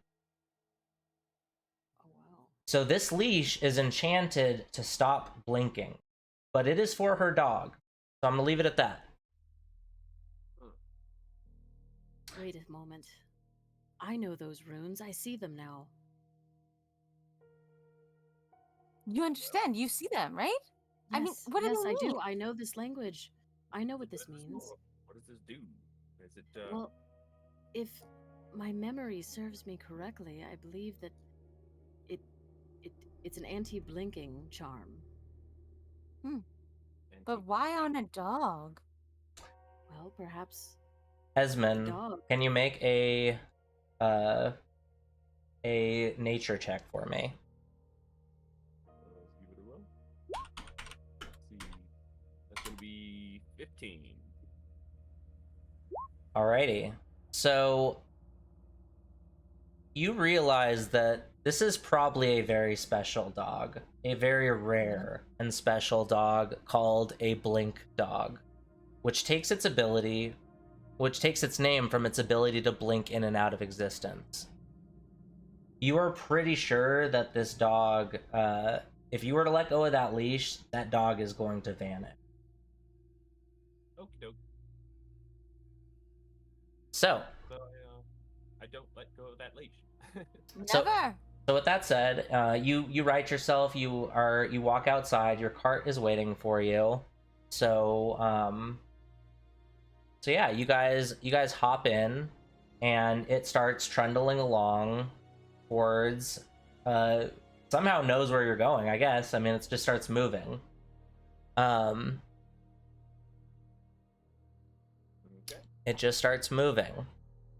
So.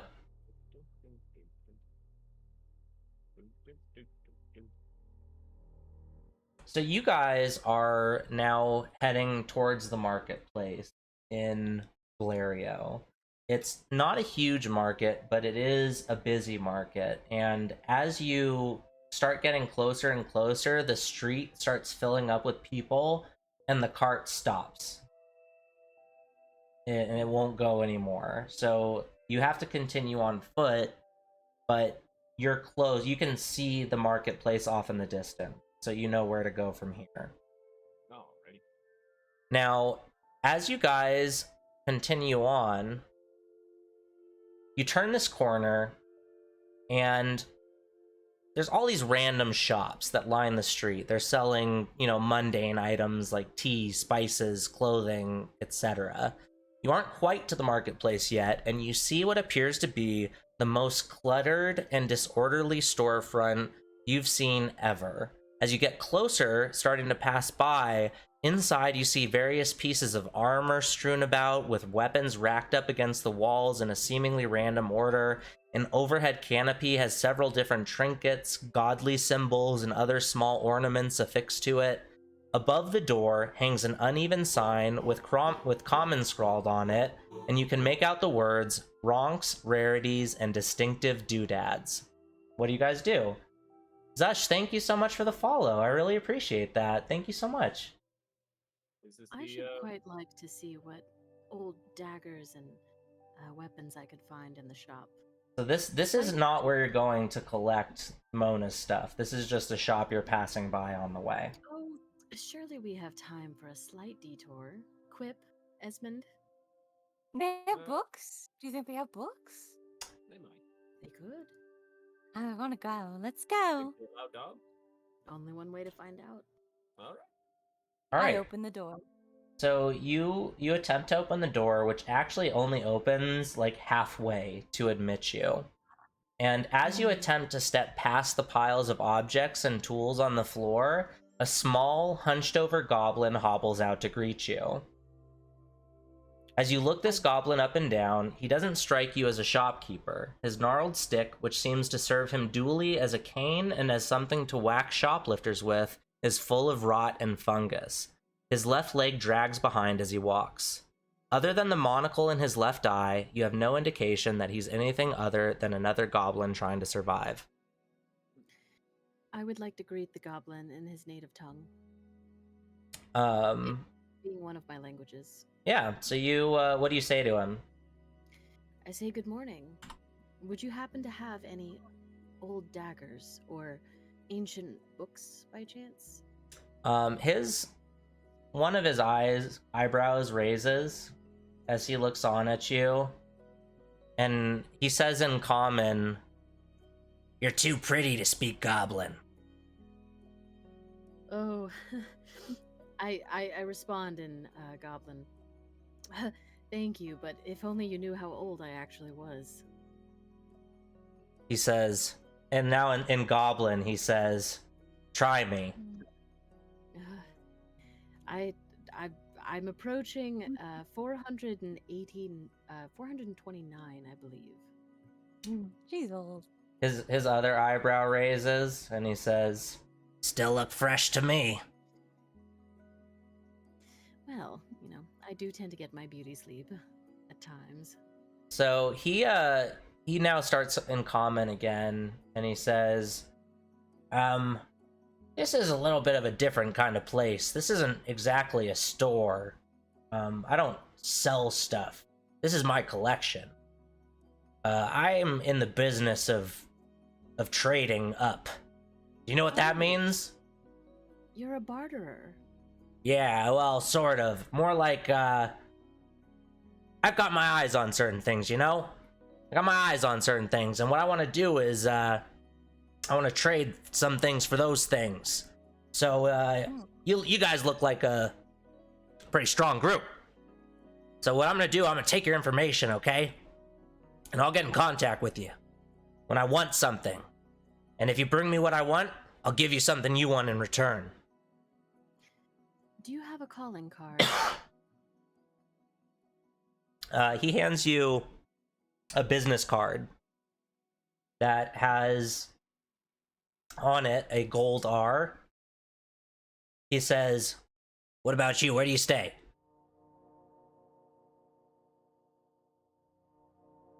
Well, I really don't think where we stay is any of your concern. I'll find out one way or another. If you must know, we are part of the Umbrella Division. Ah. Currently staying in Forms. Ah, you work for that dragon guy, huh? We do indeed. Alright, well, I'll be in contact. Oh, very well. We should still like to have a look around, if that's all right. Sure, see what you can find. Excellent. Thank you. Shall we? So he kind of goes and sits on a small stool in the corner of the shop, and he is not taking his eyes off of you guys. Question. Mm-hmm. Being a pickpocket, I spy an ancient dagger, very small in size, no more than 6 inches. Could I roll to try to pickpocket or steal the dagger from the go? So I'm gonna learn you something about D&D right now. You can try to do anything you want, but when a DM asks you these 4 words, it's 8 words. When a DM asks you these 8 words, you need to really consider what you're about to do. So I'm gonna ask you these 8 words right now. Are you sure you want to do that? When a DM asks you those words, you need to really, really think fucking hard how worth it is to you to do that. I'm just gonna tell you that right now. I take a moment to think. I've still It's got a this beautiful dog, dagger. you know. It's true. No. We really do need to get on our way. We're a bit We pressed for should time. probably let's just go. Come on. Oh, very well. So Benjamin was actually sitting very politely by the front door, kind of attached. I think that Esmond, you're probably not moving around much. You're probably staying towards the back of the group, just holding him. But at any rate, yeah. So he says, he waves goodbye to you, and he says that he'll be in touch, and yeah. So, Oh, sorry, go ahead. oh, I said all right. Wonderful.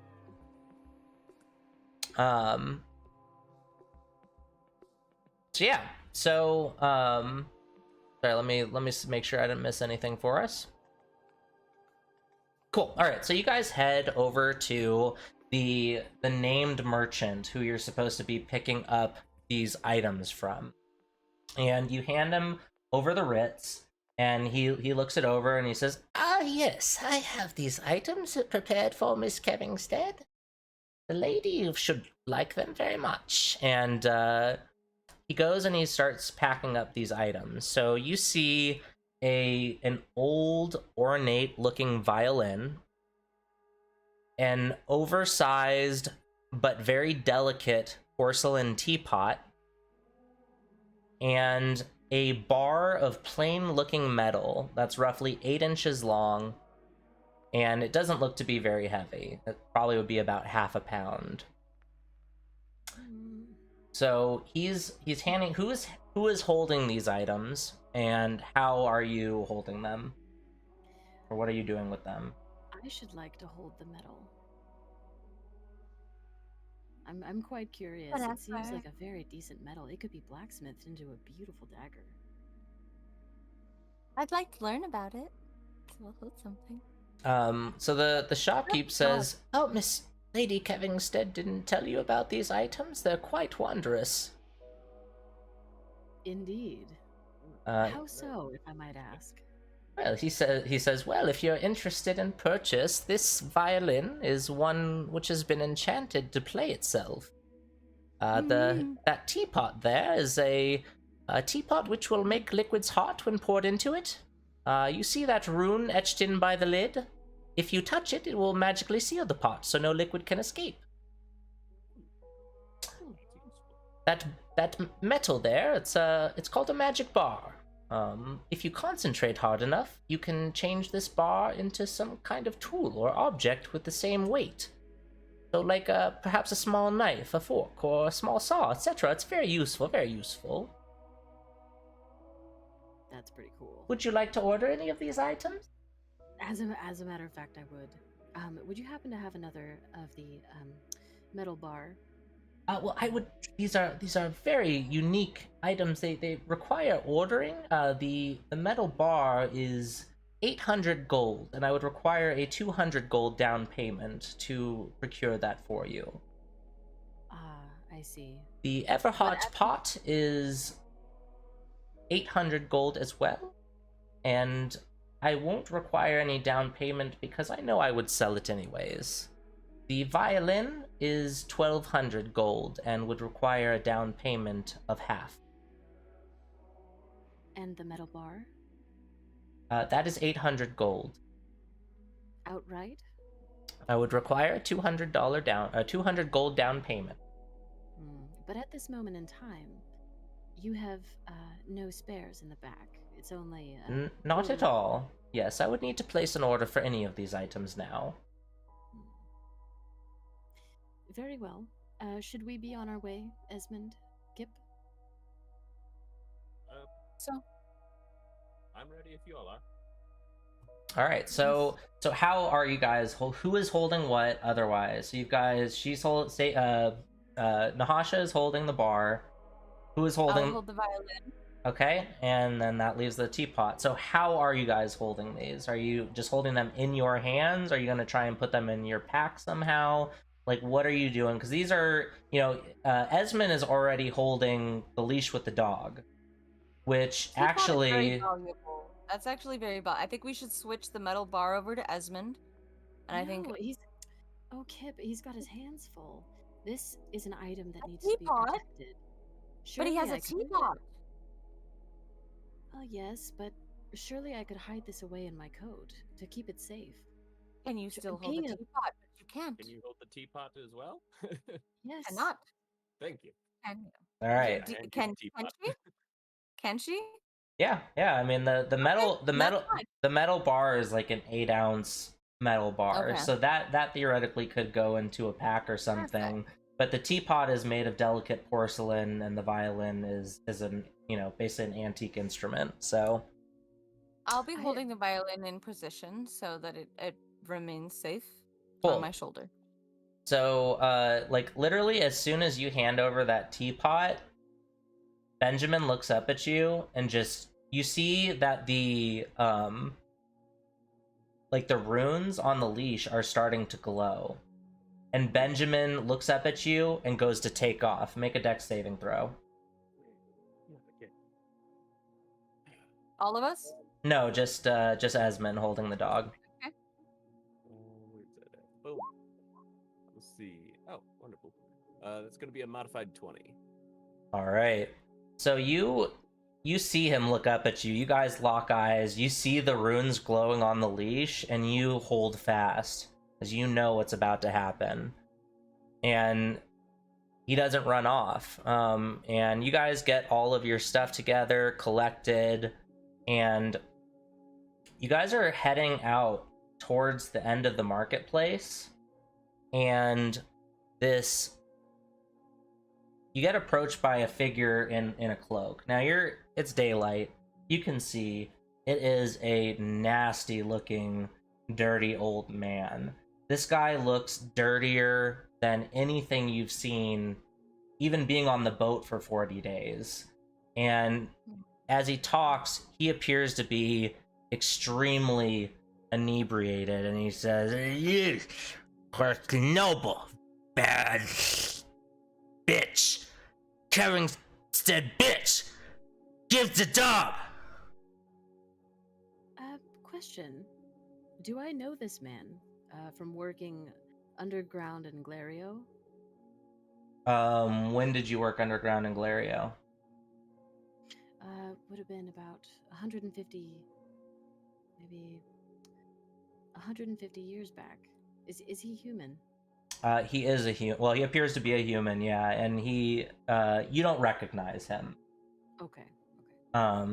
But he is, inching ever more towards you, and he's saying, "You're gonna give dog! You're gonna give dog!" He wants the dog. He's gonna kill it. That's what he's saying. Before something bad happens, you go this way, we'll go this way. Okay. Very well. And I he, put my hand on my dagger. make an insight check. Okay. I want to move closely and quickly down the nearest alley. Okay. So you're basically at the end of the main square of the of the marketplace. You're probably about 25 feet off from an alley. So are you just gonna break from the group right now and just start heading towards an alley? No, I just said I wanted to. That's Oh, what that's I what you want to do. that's what you want to do. Okay, I see. So even with that insight, I want all of you to actually roll for insight. Okay. Let me just try to do it on here. Do. I'll get a 9. All right. So with that 20, with that nat 20, you notice that like the clouded over eyes that you figured were like the cataracts of an old man, they start to look and appear to you as the eyes of someone who is not fully in control of themselves. And as you tell Esmond, this guy, to walk away or there's gonna be trouble, he starts changing and shifting, and the magical disguise fades away as an adolescent ogre roars at you. Everyone roll for initiative. All right, let me change this. 5. 16. I don't see initiative. Hold on. Very top middle. Oh, there it is. Dirt. All right, so I'm gonna actually have you guys read off your initiative to me because I'm gonna put it into my initiative tracker. All right. 16. One moment, please. Oh, I didn't even. Okay, so.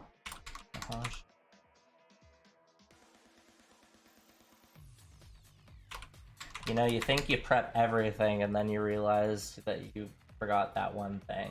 So let me add you guys in real quick. Nahasha, Whip,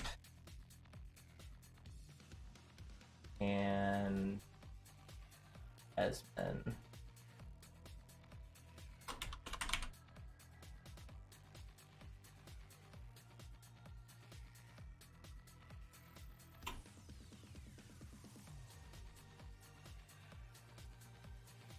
Alrighty, so Nahasha, what was yours?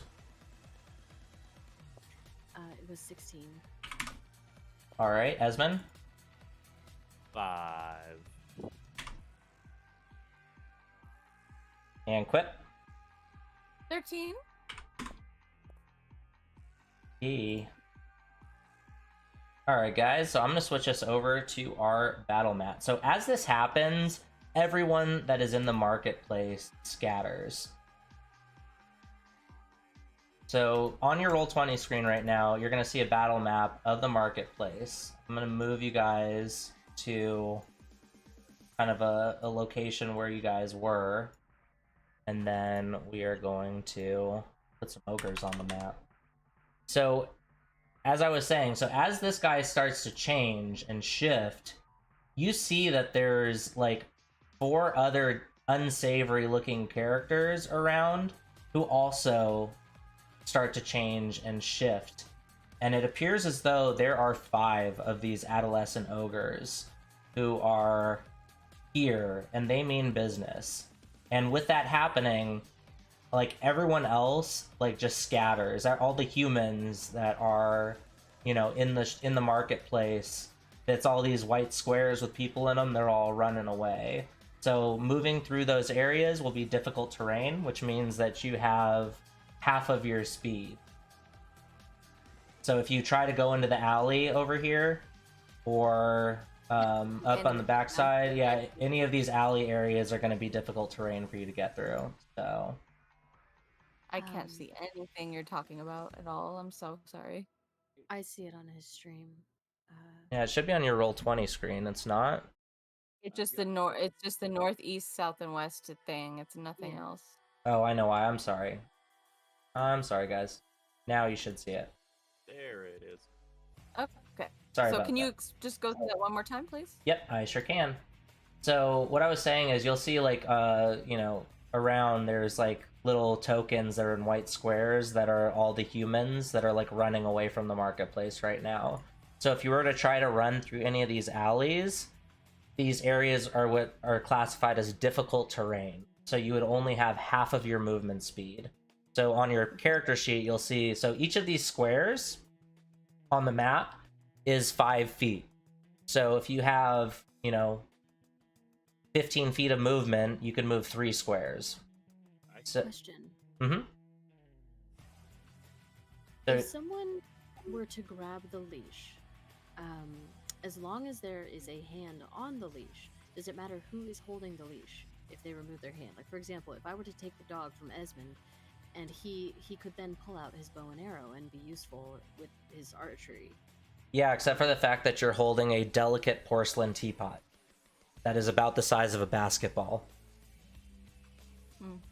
So this is going to be the difficulty of this fight, guys. You are all holding these delicate items that need to be protected, and you have this dog to contend with who is being actively trying to be stole from you, and you're gonna have to fight these guys.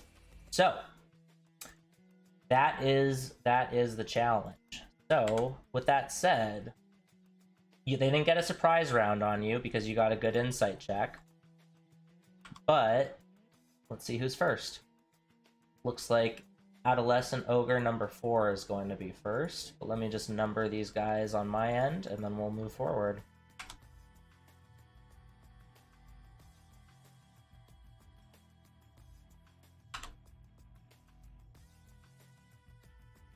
Alrighty. So you guys are all in this kind of cluster together, holding these items. This guy is going to run up. Let's see what his speed is. He's got 30 feet. So 5, 10, 15, 20, 25. He's going to come up and try to make an attack on Quip. The first one misses. And he just makes another just like reckless attack with his claws. He's trying to scratch at you. This thing is maddened. It looks hungry. But it misses that attack as well. Next up is Nahasha. All right.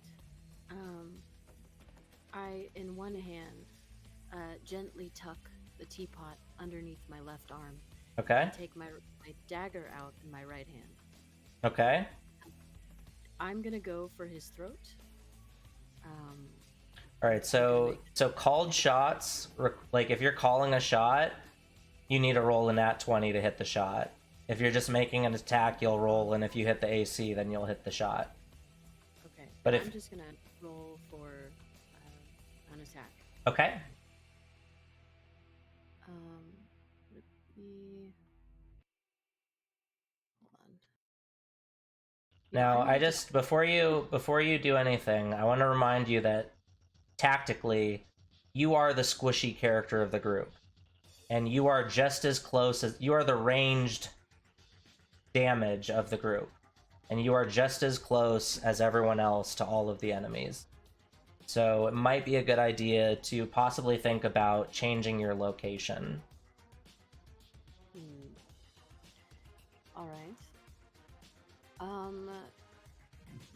So when an enemy is in reach of you, if you want to move, you will typically take an attack of opportunity, meaning they will get a chance to hit you unless you use your action for that turn to disengage.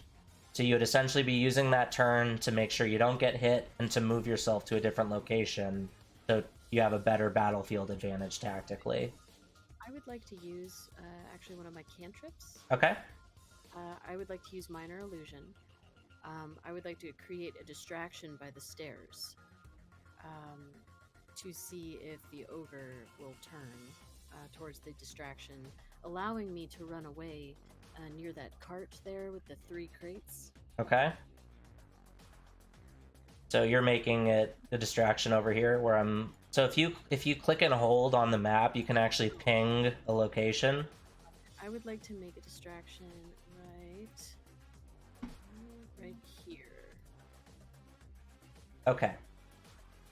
So, And then, if I can, I don't know if I will be able to. 1 second. So on your turn, you basically have action. You have 1 action and a movement, and then your class may grant you additional bonus actions on your turn through different skills that you get. But as of right now, you have your action, which is using that cantrip, and then your movement, if you want to use movement. And that's what I was saying. Like, if you do that cantrip and you move right now, you're gonna take an attack of opportunity from this ogre right here. Okay. So unless you disengage, then you can run without taking any... So it's like, what do you want to do? Do you want to try and distract them? So, my ultimate plan, I don't know if I have time to explain this to Esmond and Kip or not, but I have a plan of distracting the ogres so that we can... You need to take your turn. You don't have... Your turn happens in-game in the span of 6 seconds. Okay. So yeah, you don't really... This is kind of a surprise thing. You don't really have time. You could yell out to them while you're running. I will definitely allow you to say something and talk on your turn to your team, but every turn has to go. You have to decide what you're gonna do. Like, while you happen to be first, but like TT and Aaron, while she's doing this, you guys need to be deciding what you're gonna do on your turn. So when I get to you, you can do your turn. I can't find my cantrips for some reason on my sheet. Should be on your spells tab. There's like a... on your character sheet, at the underneath where it says your Draconic Bloodline Sorcerer background and all that, it says Core, Bio, and Spells. If you click on Spells, it has all your cantrips: Thaumaturgy, Shocking Grasp, Firebolt. Ah, here it is. Oops. 7. So the other part is, let's see here, 5, 10, 15, 20, 25, 30. This is about as far as you could cast that, because you have a 30 feet casting distance. Alright. I would like to cast a Minor Illusion. See if I can. This sounds like a job for the Power Rangers, someone said in chat. Right.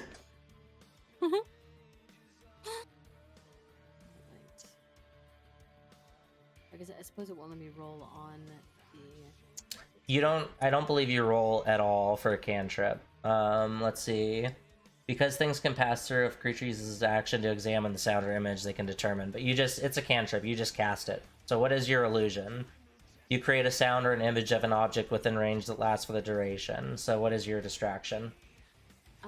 Just sort of a loud flash of light that is sort of like an explosion. All right, so you choose one thing. It can't have sound and visual. It can be your voice, someone else's voice, a lion's roar, a beating of drums, or any other sound you choose. The sound continues unabated through the duration, or you can make discrete sounds at different times before the spell ends. So it looks like you can't even do a visual. It's just a sound. I would like to do a sound, like a commanding ogre saying, "What's that by the stairs?" Okay. So you do that, and these things just roar at you. It appears to have zero effect on them.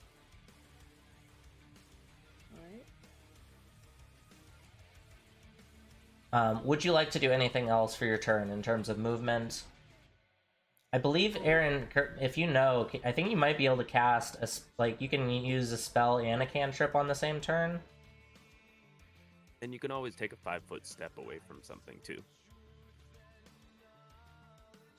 She would still take it in this, with her positioning at this point. If she moves away from this ogre out of his reach, she's going to take an attack of opportunity. 5-foot step shouldn't provoke anything, but if you turn around to run and make a full movement, it should.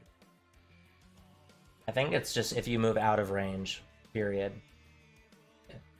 Like this has a 5-foot range for its attack, meaning it can hit in the next square. If she moves into the next square over, she'll take an attack of opportunity. I'll check just to make sure. I don't want to spend too much time looking up stuff, but Should I decide to accept that attack of opportunity, the limit is 5 spaces? yes. Okay. I think... Okay. Alright. I should actually like to try Firebolt, if I may. Mm-hmm. So moving out of a threatened square provokes an attack of opportunity from the threatening opponent. Okay. So yeah, Then it's... I want to go ahead and try Firebolt. Okay. I rolled for it. Alright, so now make sure... So on your spells, because that's a level 1 spell, right? Mm-hmm. So make sure you track that you've used one of your spells. So you see how it says slots remaining? Yes. Oh, Firebolt is a cantrip, so you can't cast another cantrip. You would have to use a level 1 spell. Okay. So you'd have to use either Burning Hands or Disguise Self if you wanted to do something more on your turn. Right. I would like to try for Burning Hands then. Cool. So now on your spells, make sure that you put that you only have 1 slot remaining. Alright. Alright. So, as you hold your hands with thumbs touching and fingers spread, a thin sheet of flame shoots forth from your outstretched fingertips. Each creature in a 15-foot cone must make a dex saving throw. A creature takes 3d6 damage on a failed save. Big spell. Alright, so he's going to make a dex saving throw. Our adolescent ogre number 4. He hits a 17. So I'm pretty sure that's going to pass your spell save DC. So that is unfortunate, but your first spell misses. So that's going to be, unless you want to move and take that attack of opportunity, that's going to be your turn.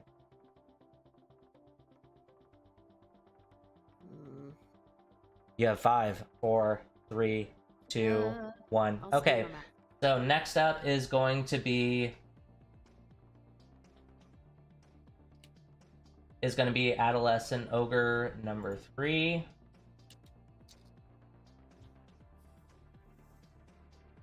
And he roars and he runs up to engage Esmond. Tries to literally bite you from like way too far away. Thing is fucking dumb, and he misses. And then he is going to throw an arm at you and see if he can hit you with a claw attack.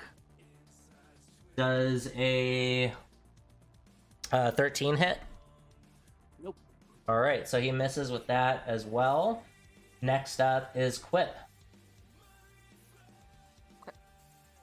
So I'm just trying to make sure. So my speed is 30, which means I can make 5 squared movements away, correct? Mm-hmm. No, isn't 5 times 6 is 30. Yeah, it should be 6. Yeah, I'm sorry. It's okay. So 6 of them. I think I'm gonna go ahead and move. I don't know how to do this. Sorry. You can just click and drag your yeah. Drag it. Yep.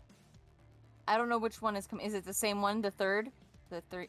This guy, or the blue hair. I know who I am. I'm just saying who's attacking me right now. This guy is engaged with you, the one right in front of you. And if I move without 5, then I don't have the attack that you were talking about a minute ago, correct? If you move out of this square, you will provoke an attack of opportunity unless you disengage first. How do I disengage if I wanted to do that? You would just say, I'm using my action to disengage. And that's, you can't... Yeah, I'm using my action to disengage, and I'm going to move back 6. Okay.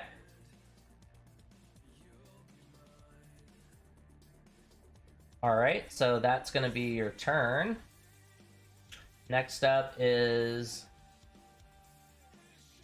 this guy right here. He's going to move in, and he is going to attack Nahasha. That is going to be a 19 to hit. That is going to hit you. I am pretty ding-dang sure. So he just, like, literally runs up and bites you on the shoulder. Your kind of, like, semi-exposed shoulder. And that is going to be... You take 6 damage. So on your character sheet, you'll have a section for your HP, and you can minus 6 from that there. So Nahasha is bloodied. Nahasha is on death's door right now. Mm-hmm. Next up is going to be Esmond. Alrighty. Well, I kind of have to disengage and get this dog out of here. Okay, what are you going to do with the dog? I'll give you an action to do something with the dog, perhaps. I was going to tie him up to this post here, so he'd be kind of out of the way. Okay. So, so you run over, you do that. So dog is tied up. Next up is going to be number 2. These things are, like I said, they look hungry. They are looking for something right now. And it sees a hurting and damaged sorceress. So it is going to make some attacks on you. It tries to bite you. That's a 21 to hit. I'm so sorry, Nahasha. You take 3 damage, and Nahasha goes down. Well, this isn't good. No. Isn't good at all. Oh, I was muted. Darn it. Okay. Mhm. No, it is not good. Alrighty. So next up is going to be this guy right here, and he is going to run over. You just ran away from him. He's just going to run straight back up to you. And so he does I don't think a 14 hits. So he tries to bite you and he misses and throws a wild swing at you. Does a 17 hit. I think your Okay. AC is 16. What? My AC? Mm-hmm. Your armor class should be in like Yes. All right, so he does hit for 5 damage. Okay. No, my armor class is a 10. It should From be what I read. No, it should be a 16 with your scale mail. Hold on, let me read it. It hasn't updated on my sheet. That's the only reason why. Sorry. All right, well we'll make it a 16. There we go. Thank you. Yeah, no cleric in the history of D&D has ever had a 10 armor class. I'm like, it's what it said earlier. Yeah. Okay. So so he does hit you. You take that 5 damage. Next up is Nahasha. Make a death saving throw for me. So roll a d20 just by itself.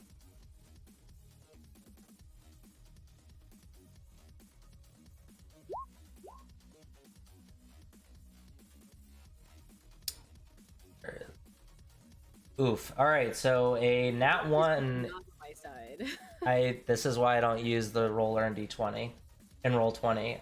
So a natural 1 is 2 fails. So go ahead and mark on your character sheet two failed saving throws.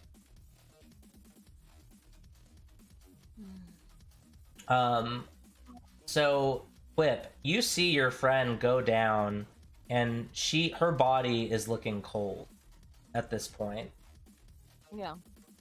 Next up is going to be another one of the ogres who he sees like the first meal down, but there's still more food to get. So he's gonna 5, 10, 15, 20, 25, 30.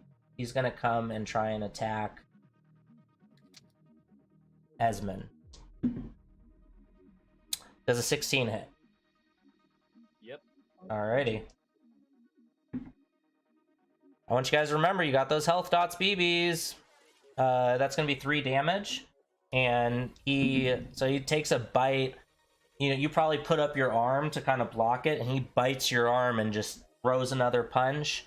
And that is going to be only a 10 to hit, so that probably doesn't hit. Next up is Quip. What are you gonna do? When I take a health BB or whatever, that's an action, correct? Yeah, you can take up to 2 on your turn as an action. I just want to remind you, what is your health at right now? 11. Wait, no. What did he hit me at? You said he hit me at 5, correct? Yes. Yeah, 11. So right now, like I'm gonna allow a little bit of metagaming right now because it's the first session and it's been a while since we played D&D for some of us.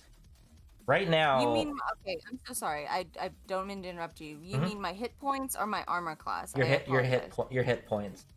My hit points, then it would be 5. Sorry. Okay. 5. So at this point, if Nahasha rolls another fail on her saving throw, her character is dead permanently. Yeah, no. I actually know what I want to do. So I don't know if you have any ranged healing or if you want to, you know, you may take an attack of opportunity, but that won't kill you. As to where if you do something else on your turn, Nahasha may go bye-bye, and then Can I do my cantrip, Spare the Dying? Is that enough? Yeah, range? absolutely. Well, what is the range on it? What does it say? It doesn't say. It just says range. It just says touch. No, I can't do it. Yeah, so you would have to go and touch her. So you would have to take an attack of opportunity and approach her. Okay, I mean, the hold on thing one is, second. you are the tank. You're the one who is going to be taking damage for your party at times. Right. So remember that you have a higher pool of hit points than anyone else. If the short sword doesn't work, use the giant mech suit. That's what Zesh says. You know, I wish we had a giant mech suit right now. The last thing I want to do is kill characters on the first session, but sometimes I don't know. First level characters are pretty squishy. Now, I have a question. I mean, upon a failed save, I mean, shouldn't a creature have taken like 3d6 fire damage? Like What do you mean? earlier, I know it doesn't matter now, but earlier when I made an attempt, even if it failed, never mind. If it fails, it doesn't. Let's see here, because on a failed save. Oh no, so yeah, it should have been. Yeah, it should have been half as much damage. So roll damage. Roll 3d6. Yep, you're right.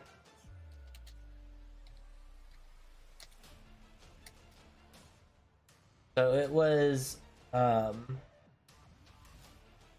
you would have damaged 3 and 1, so 13.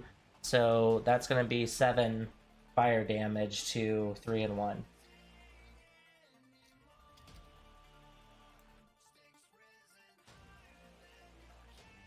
So number 1 was the one that was the old man, and he looked like especially bad in the first place. Like, the thing is, like, the one thing that pretty much everyone knows about ogres is that the size of their gut is the symbol of status for an ogre. And all of these guys are emaciated and skinny to the bone. You can still tell they're ogres, but they are obviously very young ogres. And the one who was the old man in particular looked real bad. And that 7 damage actually fucking kills him. So, let me take him off. Even while I die and bleed out on the ground, I want you all to know I helped. He did. You did everything you could. I give it an A for effort. Oh, But, you know, effort starts with E, so that tells me. Sorry guys, I'm just doing some housekeeping on my end. Why didn't that go? Oh, that's not healing. I want damage.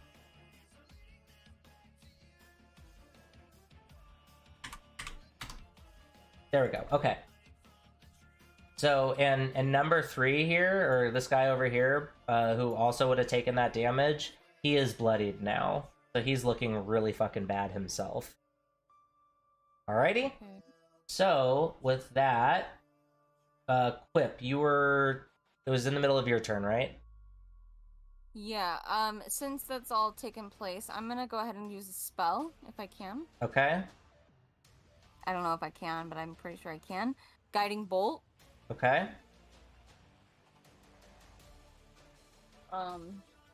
Yeah, I'm gonna go ahead and use that. Do I pick the target? Um, Because it says, on hit, the target makes 4d6 radiant do. damage on the next attack. I pick him? Okay. you're gonna have to roll a spell attack for that, I believe. Do I do the 20 on that? Okay, let me hit this. Let me go at my thing. Hold on. Alright. Bell. Thank you.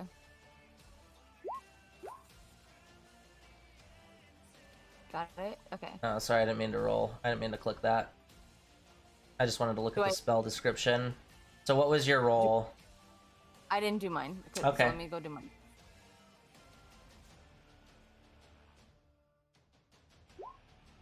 Alright, that definitely hits. Who are you trying to hit? I can't click him, but the one directly in front of me. If you click, okay, if you click and hold, it'll ping. There you go. Yep, okay. So, that will definitely hit. And then, what is the damage? Takes 4d6 radiant damage, so roll 4d6s. Hello? 4d6s? We can hear you, Sage, but we lost your camera. I know the power lightning hit a. Yeah, I've got really bad service too, so if I cut out, I'm so sorry, but this storm's getting really bad here. There's a huge storm here, and the power completely went out. Like my computer went. Yeah, I hear you. I hear you, no Okay. worries. Well, we can hear you at least. Okay. Um, Can you see me? Or can't see you yet. Okay, let me refresh.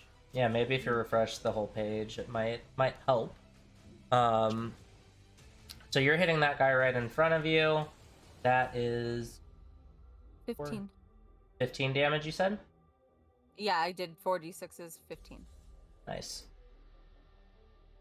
Starting to get a hang of it. All right, and he is bloodied. He looked probably the best out of all of them. Okay. And he is bloodied. All right, your camera's back. Cool. All right, so next up is going to be Esmond. Oh, well, let's get that bow out and shoot this thing in front of me. So you would have disadvantage using a bow within 5 feet of your target. That's all I got, so let's go for it. All right. I mean, would you want to maybe? What's your health right now? 4. Okay. All right. Well, so that 8. Awesome. 21 to hit. Oh no. Well, it's with disadvantage, so it does not hit, unfortunately. You got this ogre right in your face. You try and knock an arrow, draw back your bow, and just the dude's right in front of you. You can't really get a good shot off. All right, next up is number 2. And it is going to run up and try and make some attacks on Quip. So it runs up, tries to bite you, misses, and it throws its arm around trying to hit you on the second go, and misses again.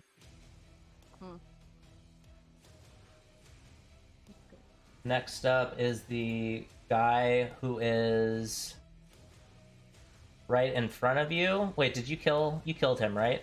This guy in front of you, TT? Yeah, I didn't let me put an X on him so I know. So he is out of the initiative. Nahasha, make a death saving throw. Please roll above a 10. Alright. Let's do it. If you roll below a 10 and roll 20, I'm gonna let you roll a real dice. And if Okay. I really hate killing characters on. Oh my Oh my fucking god! Gosh. This is what Dude, I'm. I'm having the worst luck Stop! on Just roll 20. no! I'm Just just stop! gonna roll. Everyone has the worst luck on roll 20. You can roll 20. Okay, I have 11. 11. Where my buddy Ann said, "Where's my viewer points to save her?" I'm rolled. Dude, I'm having the worst luck on roll 20. Okay, so my die roll was 11. We all. okay. It's okay. All right, so that is a passed saving throw. Please, for the sake of my fucking heart, will you please stop using roll 20 to roll Yes, your dice? yes. Just roll your fucking dice. Oh my gosh. Roll dice. Dude, I've gotten Yeah, like at least 6 ones now. Yeah, Like, this I is what I'm know. saying. I'm telling you, the roll 20 hates us. rigged. Dude, It it's fucking rigged. hates us. All right. It's like, you know what? I'm glad you're having fun, Anne. Yeah. Thank you so much for being here. I really appreciate it. Thank you. So I'm sorry, guys. Let's take a break. I want to do a shill really quick. If you're watching and you're random, you've never been to the stream before, my name is Jeffrey, but you can call me Retro. I am a streamer who focuses on story-driven games. The main one we're playing right now is Final Fantasy X, but on Thursday nights, I do viewer games, and D&D is now the viewer game.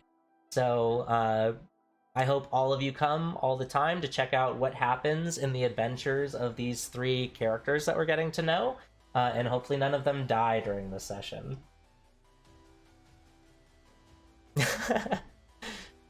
Holy. Give me 5 seconds. I gotta make sure I'm saving my turtles. You're good. Save the turtles. They're probably drowning. So is anyone in the chat, do you guys play D&D at all? I'm assuming that Eyes of Mako plays. It seems like you know a bit about 5e. I appreciate you being here, everyone. This has been such an awesome stream. Oh yeah. Yeah.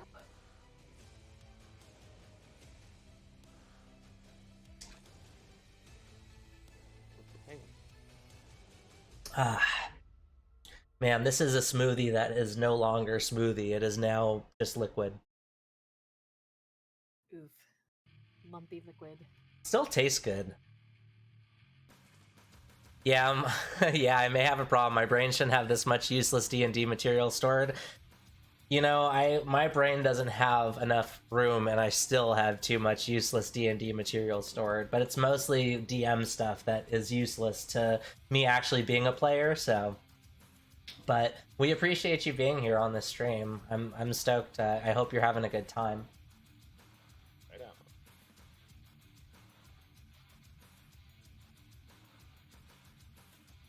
All right. So cool. So one success and 2 failures for Nahasha. Next up is this guy who is going to just keep on trying with Esmond. So that's going to be a 21 to hit on the bite attack, which is going to be 6 damage. -2. All right, so Esmond goes down. So this is looking pretty bad right now. You've got 2 characters down. Quip, you're the only one up right now, but it is your turn. So what are you gonna do? There's really only one of these guys alive right now. Or sorry, there is 2 of them. They're both looking pretty bad, but Where's the? Hold on. Oh yeah. Okay, then I'm gonna go ahead and just. Because remember, you can disengage. They get an you can either disengage to move away, but even if you don't, you know, there's no guarantee they're going to hit an attack of opportunity. They still have to roll the dice. They still can miss, and you can still take no damage. And I can still use my same speed. And then you use your same speed, and that way you have the ability to cast a healing spell. Yeah, but I mean, if he's -2, can I still, for example, do Spare the Dying? Yes, that would keep him from having to make death saves, I believe. You just have to touch him. Okay, so I'm gonna go ahead and move towards Esmond. I'm gonna make 1, 2, and 3. Disengage, and then move towards him. Well, that's what I'm gonna ask. Do you want to disengage? Because if you disengage, you can't use a spell. But can I still? I didn't know if I could move and spell in the same. You could use it. You could use a cantrip. That's the only thing you can do. I'm gonna go ahead and do the Spare the Dying for Esmond. Please. Okay, cool. So click on Spare the Dying so that chat can see what Spare the Dying does. I think that's how we should do it. Okay. Okay, so you touch a living creature that has 0 hit points. The creature becomes stable. The spell has no effect on undead or constructs. So you touch Esmond. What does it look like physically? What does your magic look like as you use Spare the Dying? Like, would there be some type of physical sight that someone would say, oh my god, she just did that? What does it look like? It looks like a celestial being coming from what I'm doing. It's basically like I'm saying, like celestial. It's stars, moons, planets, galaxies within the hands that are helping and healing. Sweet. So yeah, this basically this star. You put your hands over Esmond, and straight up stardust falls off of your hands and covers Esmond's face and glows for a second. And Spare the Dying has been cast. There is also a vocal component to the spell. So what do you say as you cast Spare the Dying? A vocal component. Yep. You say something. There is some type of, I see the VS component, but I'm sorry, I'm not knowledgeable in what I'm supposed to. It just means that when you cast this spell, your character says something. If your mouth was covered, you would not be able to cast Spare the Dying. I see. Okay. So whether it's abracadabra, alakazam, what do you say? It's actually for the protection and stability of the city. Beautiful. So you say that, you cast this spell, and it doesn't have to be the same thing every time, but that's you'll say something. So anyways, so you do that, and Esmond is okay for now. That is going to be your turn. Esmond, it's your turn. You're just stable, so you're kind of just chilling right now. Okay. Next up is... The storm here is so bad, I may lose power. Like, it's bad. Well, if you do, you do. I mean, we're gonna actually wrap up relatively soon here, so. Okay. I'm just hoping that we can keep everyone alive. Well, with my luck, I don't know. Well, it's roll 20, I'm telling you. I bet you anything, if I just like told you to re-roll all your saves, all your throws with the regular d20, you'd be alive right now. I Or know. at least stable. But anyways, so number 2 is going to he's just chasing after you. You know, he's just trying to get you. So he tries to come up and bite you in the back. You're like kneeled over Esmond. And he rolls a 19 to hit. So that's going to hit, and he does 3 damage to you. He tries to get another bite on you, but he fails on that. All right, Nahasha, make another death saving throw. All right. Please roll above a 10, God, please. I'm gonna roll my card die here. Okay, I rolled 11.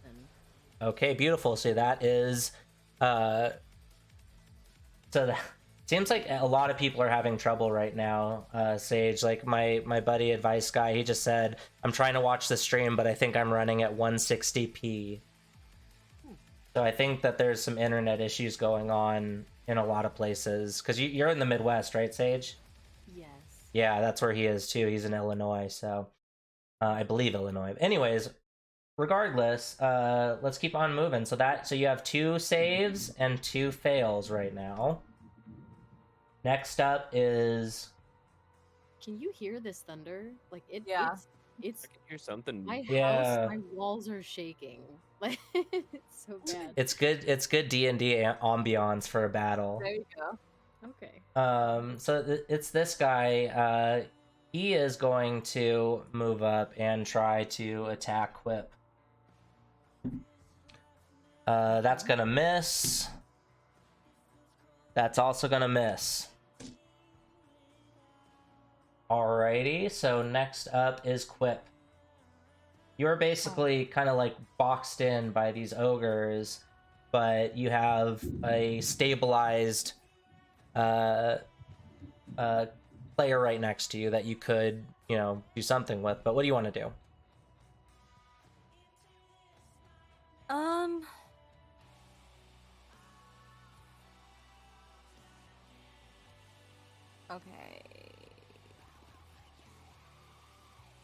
Okay, I'm gonna go ahead and use a cantrip Okay. for Esmond. I'm gonna use guidance. Okay. What are you And, doing that for?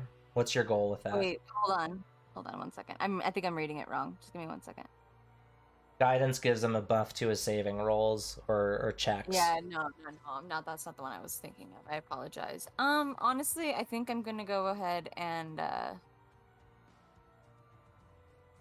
You could hop over his dead body and risk an attack of opportunity to go and stabilize your other friend.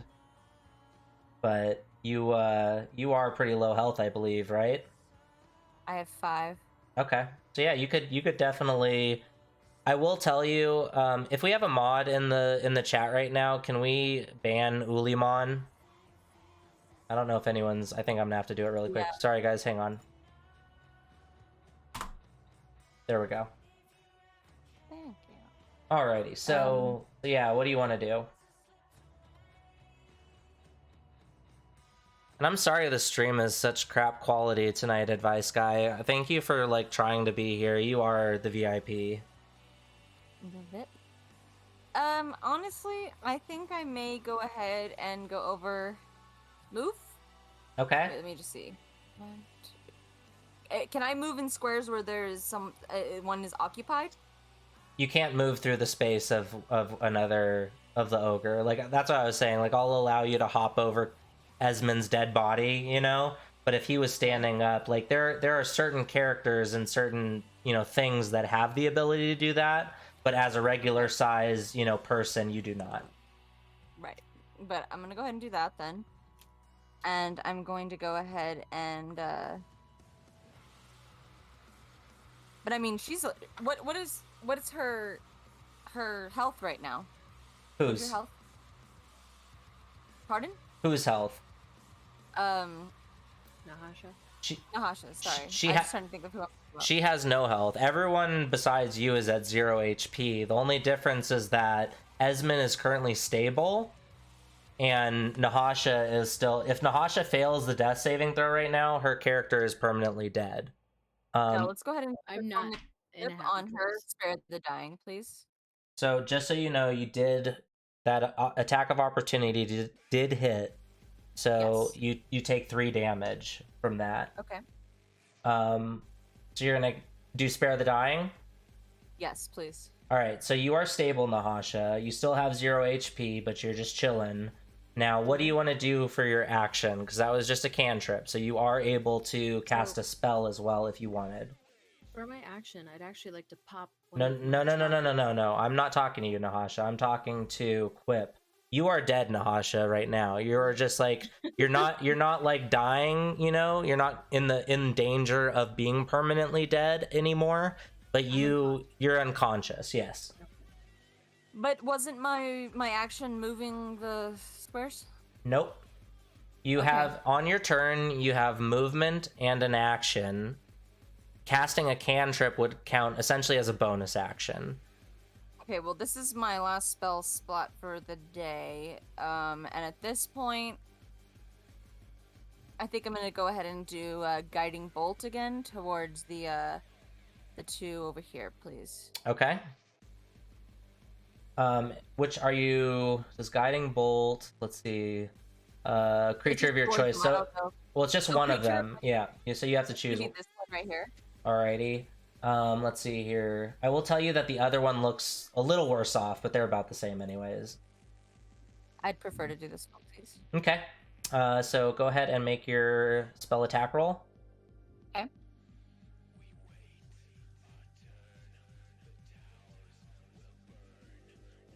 So I have like the industrial radio station playing, and I will say it makes pretty darn good battle music for D&D. Ooh, nice.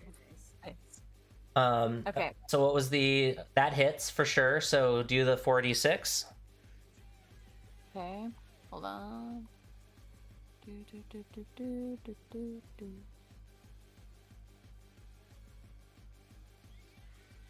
11.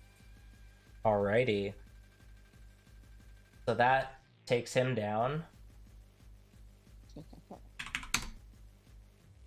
You just hear this like blood curdling roar as this dude is like burned by the bolts traveling through his body of electricity. Yeah. All right, so next up we've got number 2, who is going to... Everyone's just like chasing after you, trying to get you. So again, he's gonna try and bite you in the back. He misses with that, and he manages to scratch you across your back with his gnarly claws. And you take 3 damage. Okay, so I can't do anything. Did you go down? I'm -1. I'm -1. All right. So you go down, and as you are like falling to the ground, you see out of the corner of your eye Lunch Lady Doreen walking towards the group of you. Okay. And you see she reaches into her apron, and she pulls out this ball of fire that is kind of surrounded by all of these red feathers floating in kind of in orbit around this ball of fire. And you hear her say, as you're falling to the ground, "Sometimes one my life must be given for another. This is a phoenix egg. There's not many of these around, but you'll see what it's for." And with her other hand, she reaches into her apron. She pulls out an arquebus.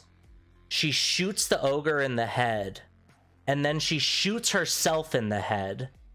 the egg goes up in flame, and all of a sudden you guys are all up. You're all at full health. You're all standing there together. Lunch Lady Doreen is dead on the ground with a bullet wound in her head, and the ogre is laying behind you, Quip, with a bullet in its head. Oh, wow. What happened? Nothing good, I'd imagine. So You guys didn't see it? You didn't see what she did? My, Esmond, you've been busy. I didn't She see had an much. egg. but An egg. I'm gonna get this I've read dog. books about that. So the right as of thing. now, there's no one left in the marketplace. It is entirely empty. Just dead bodies everywhere. There Yeah. is Carnage. 4 different bodies of adolescent ogres that are dead and strewn about the marketplace. And off in the distance, you guys hear the clanging of armor rushing towards your location. What do you guys do? We need to get out of here. Well, We don't want to be We caught up in go? this mess. Where are we gonna go? Benjamin is barking. Let's go. Grab the dog. Grab the dog, grab the items. Let's head down the stairs. All right. Okay. get all the items off the floor too, if they're still there. Yeah. Are you sorry, did you say you're looking at the ogres for items? No. The stuff we got from the shop. Yes, Yeah. you did make it through the fight with the stuff unscathed. Thankfully, you managed to put it down. Okay. And yeah, so you guys make it down the stairs as you hear the guard, coming, right? And yeah, so you guys are walking now back kind of towards headquarters. And you've like made it into a it's kind of a shitty area, I guess we'll say. You're kind of in a slum, like in a ghetto of sorts, and you still have to make your way back to the Kevingstead Manor somehow, and you guys are a bit lost. But you're passing through this lower class cobblestone neighborhood of row houses. It's eerily quiet enough that you can hear an interesting clattering sound as you approach this group of youngins kneeling on the sidewalk, playing a game of dice on top of a small metal bucket. Let me change the music real quick, I apologize.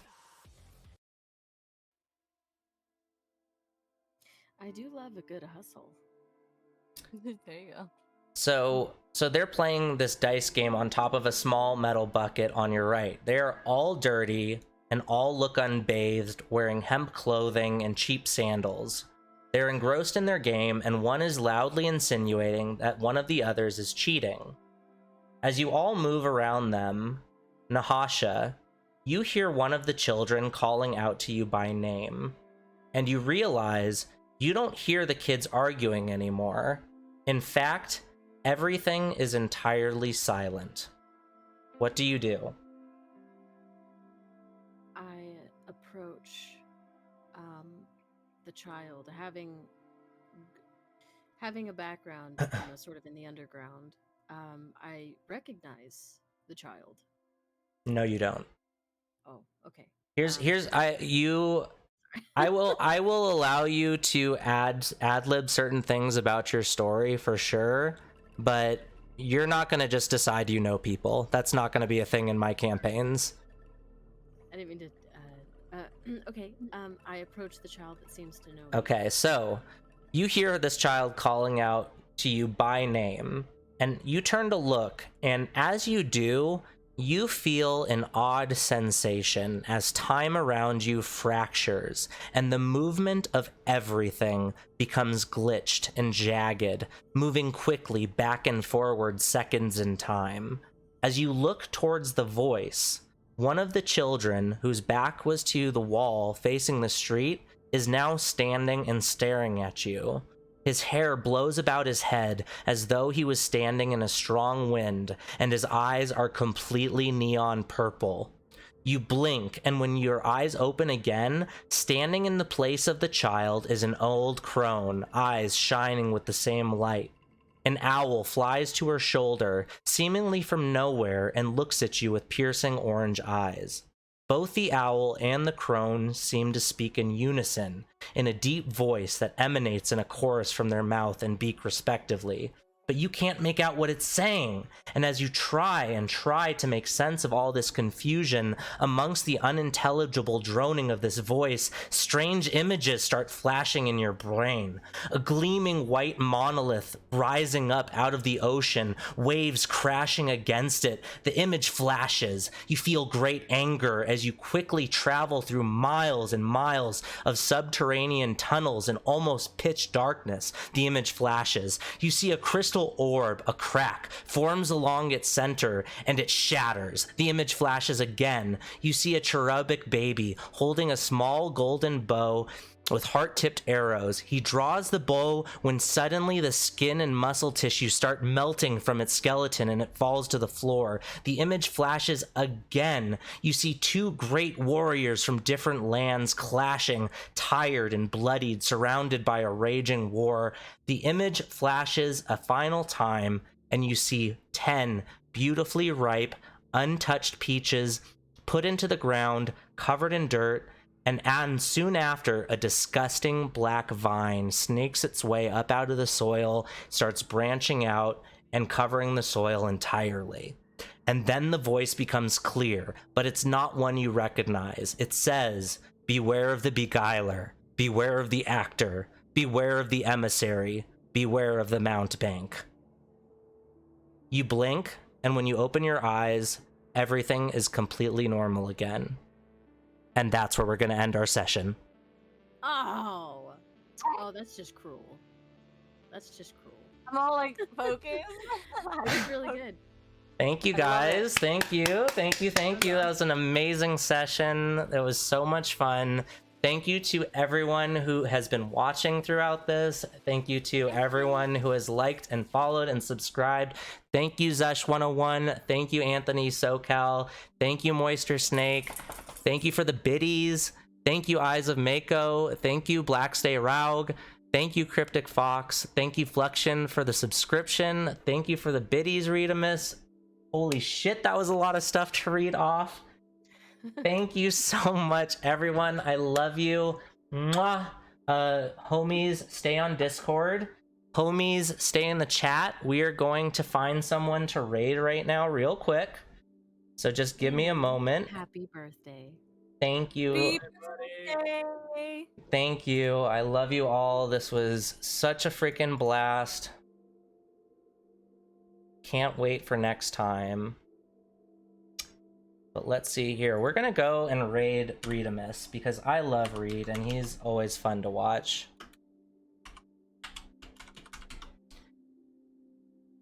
I love raids. Did I do it?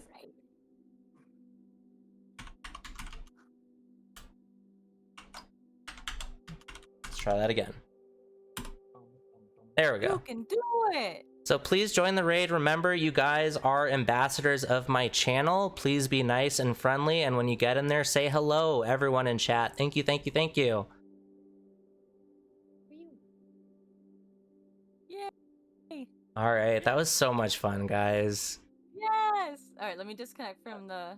Yo, Retro Future Now. By the way, if you're... Ew. Son of a bitch. I died. Hello, Retro Future Now. A shout out for Retro Future Now. Thank you, Rose. That was so I much fun, appreciate it. guys. Cryptic Did you guys Fox, have fun? Raid. Hello, how I are you did. doing? I had a lot of Guys, Yes. everyone say happy That was a hell of a fucking cliffhanger, birthday to Retro Future Now. It is this man's birthday. Wish him Oh, we well. wishing you happy Wish him a birthday. good B-day. Oh. Download that and try Do it you again. guys How have is everybody any doing? questions, comments, concerns, anything you want to know? Thank you so much for the raid. Yes, so in the How are you? future, How the was your correct stream? way to speak Mhm. would be, D&D, if do I'm I not recognize the mistaken, child? Yeah, Correct. exactly. Okay, sorry about that. Yeah, I wasn't prepared when I joined the stream, and I was like frantically like trying to get online, and then I got nervous, and so I felt No, like you're he was fine. And here's the thing, I want you to improvise, but things like that are, you know, absolutely going to be hit or miss. You can say, do I know that person? And if it's a person you can potentially know, then I will let you roll for it, I guess, kind of thing. But outside of that, I guess the most, the improv I'm looking for is the way that your character interacts with the world. You know, like maybe like, you know, you see the Health Dots BB machine and you're like, oh, back where I'm from, we had this amazing delicacy chocolate, whatever. You know, like that's the type of stuff that, you know, is going to build your character, help you improv. But, you know, as you found out, that little boy was not even a little boy. Right? So it's like, I can't have you say, oh yeah, I know that guy, and then I have to literally rewrite the fucking story. So anyways, I freaking love you, Sage. You did amazingly. Same thing with you, Taryn. And Aaron, you're always great. So I like, dude, I am seriously so fucking happy with you guys as a group. I really hope that we can all like stay committed to this and do this every Thursday. I've legit never had this many viewers in a stream, and people were staying. I invited a bunch of people from our chat room, me and Sage, like the chat room we go into. I invited a bunch of people, so like they came in.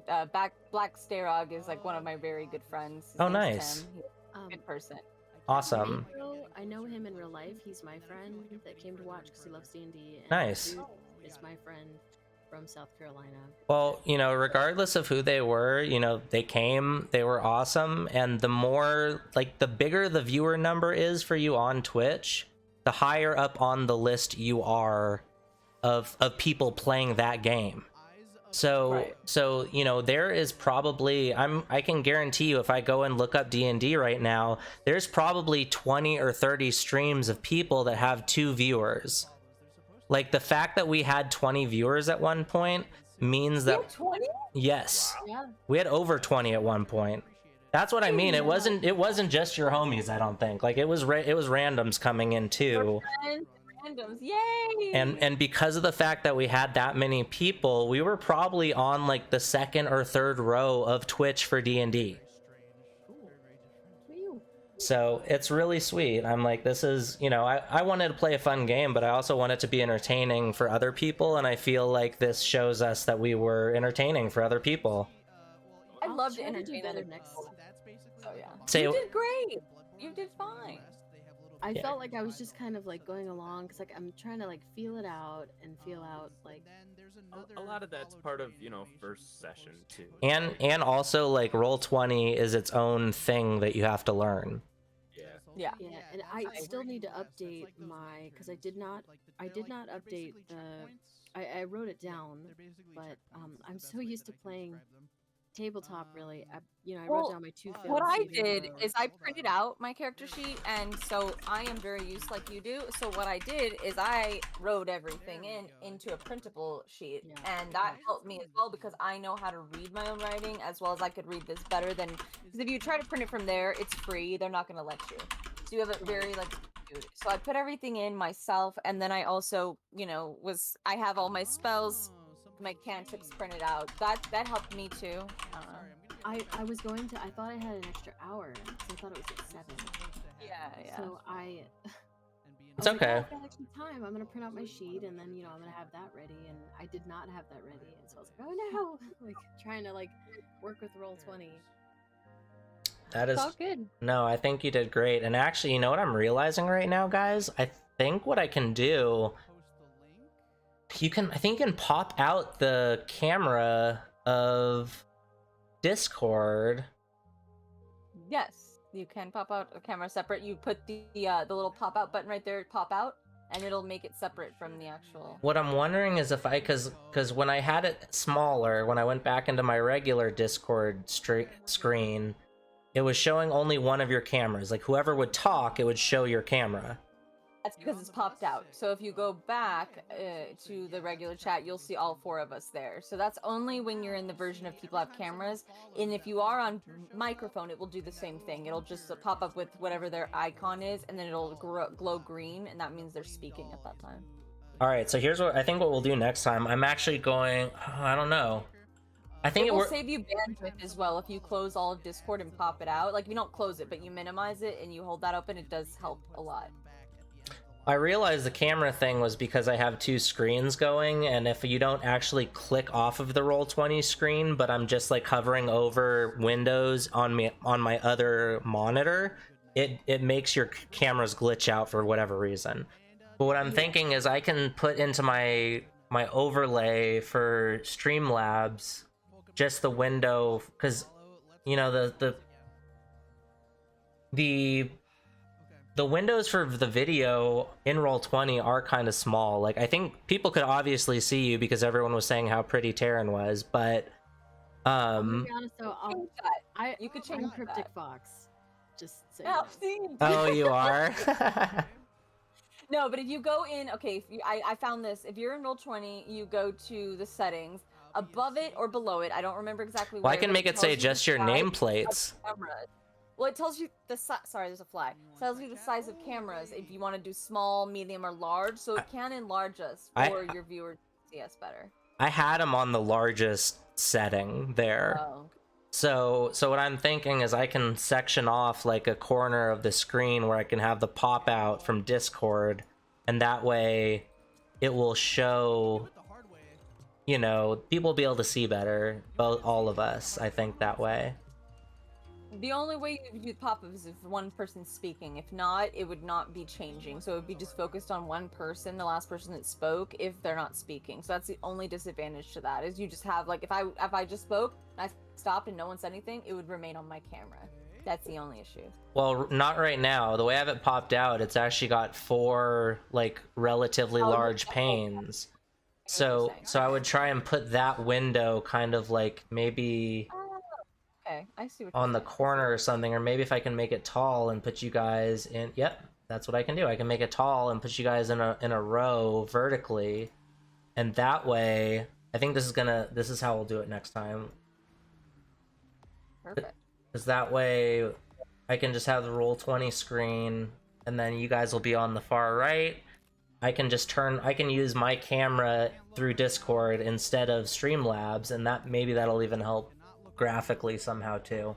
You can shape Discord to whatever shape or size. Yeah, no, that's what I'm saying. So I'll have Roll20 open, but just make it smaller, and I'll work on that. You guys don't have to worry, anything about that. I'll figure that out.